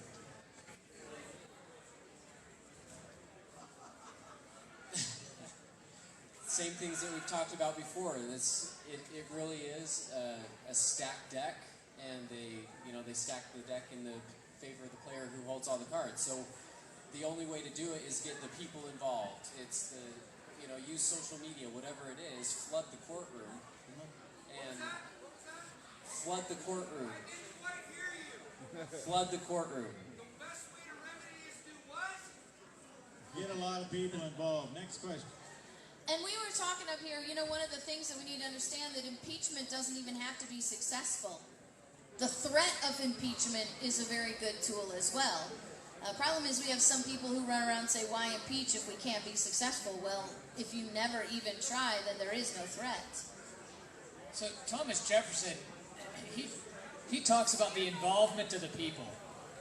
He said if the people are involved, he said even if they're wrong, even if the people are in error about a particular issue, just their involvement will have the effect of keeping the government within its original principles. And so just our involvement and engagement can have some success, even if we're way off on the issue, even if we're just loony cases about whatever. Our involvement will have an effect and can have a positive effect. according to Jefferson. Hi, Rachel Gazzetti from Elko, Nevada. Jeanette, God bless you. Thank you for doing this, being here. Thank you to all of you for speaking. Very interesting, great to listen to. Kate, how do we hear your radio show in Elko, Nevada? Travis is on there. Sure. I know that was a bit confusing too. I have a live 3-hour show every single day. KrisAnne Hall is a guest every single Wednesday. I get that blessed. Yeah, she's amazing. So I have 9 different co-hosts that join me with all different ideologies. The conversations are lively. You can go to katedalleyradio.com and you can listen to so many of the shows that are posted. Also, you can live stream at foxnews1450.com. I am a Fox News affiliate. I'm the only one in that region. And so it's on foxnews1450.com to stream the show. You can do it on the TuneIn app. It's 1 o'clock to 4 o'clock every single day. And also, it's in Chicago, Tampa, Denver, Miami, and Salt Lake. And 1 o'clock to 4 o'clock Mountain. And then I'm also in Central. And then I'm also in Eastern live. So all those, and I'm on satellite. So if you don't have my show at your local station, just call them. And it's really easy. If they hear from you, they will actually do the show. They'll put the show on because it's on satellite. So it's really easy, and I really appreciate that question. Thank you. Robert Finicum. Robert. Hi. She's on the Blaze Radio too on Saturdays. I enjoyed this evening. My question is, I live in Flathead. Your name? My name's Nicholas Ramwell, and I live in Flathead County, Montana. And I heard a lot about nullification. What am I supposed to take from this presentation back to Flathead County and do tomorrow to improve the lives of the people that are there? There's 93% of the lands in Flathead County are public lands. Well, if I can just start, the best thing you can do is take back the education that you learned and start sharing it with other people. Education is the only real means of liberation, and most of the people I see don't realize that they have something that they can do because they don't even know there's something they can do. And you've learned here today not only what's wrong, but there are things that you can do. There's lots of resources. LaVoy's got books, I've got books, DVDs. There's lots of things that you can take home and help you train others and train yourself. Share on, if you're in social media, share it. Just start getting educated. Kate has radio shows. I have radio shows. There's all kinds of things that we can do to educate ourselves. And I love, and I thank you for that, because that is my payment for being here today. Knowing that you want to go back and start bringing this to your people. Why don't you organize a training session for Center for Self-Governance, or have me come to your community and train? A very wise man said to me one time, it's always somebody else's fight until you get punched in the eye. We just have to make people realize you've been punched in the eye for 150 years. It's time to stop. I just want you guys to know that KrisAnne Hall travels the country at her own expense. I know she doesn't want me to say this, but she does. She funds her entire trip. She does, 250 of those a year. So you can imagine how many days out of the year she is gone. She funds it herself. She educates herself. I mean, she goes and educates people on her own. That is extraordinary to me. It's amazing. We need more people like this. I love it. I would also say, go and educate your sheriff. And if he's not willing to change, then run for sheriff yourself or elect someone who will change. Bill, final word. So education absolutely is the way to go. But the other thing to make sure that you're doing when you go and are getting educated is recognize your own human nature. Just like my daughter Lane talked about, we all have the human nature to either gravitate toward democracy, mob rule, or monarchy. And it's in us all. And so we have to train ourselves to get away from that in order to live in our republic. So that's really the best thing. Go get educated and recognize that we've got to put off the natural man and train ourselves to learn how to live in a liberty. Jeanette? Again, thank you for coming, and weren't they wonderful? Aren't they true educators of the principles of liberty? I am so grateful that they took the time to come and share this with you. And I'm grateful that you took the time to come and spend it with us. And God bless you all. And I think my son is right here somewhere. Robert is right there. Ladies and gentlemen, I want to just close with one little thought. 3 words that we started with today as a summary of what we just heard is the most important thing to take home. Because that's the question everybody has. What do we take home? We, the people. Thank those individuals for taking their time to come and join us and remind us that we have the power. That's where you applaud. Yeah, good. Okay, everybody, we're going to pray. Robert Finicum with your benediction. Our Father in heaven, we're grateful to be gathered here together as friends, as families, and as lovers of freedom. We are especially grateful for all those who have sacrificed their time and their resources to help support this. Father, we pray that we can take the spirit of liberty and of freedom that we felt within our hearts and to let that guide our lives and the choices that we make. Help us to spread this message of freedom for our families and for our posterity, and that we can make steps to heal this country. And as we do so, to act in love and in compassion, especially as we work with those that may not agree with us and who may mistreat us. And we are so thankful to have this opportunity to live in such a promised land, and bless us as we seek to keep this land holy and safe and free. And these things we pray for in the name of Jesus Christ. Amen. Amen. Be safe. Thank you for coming.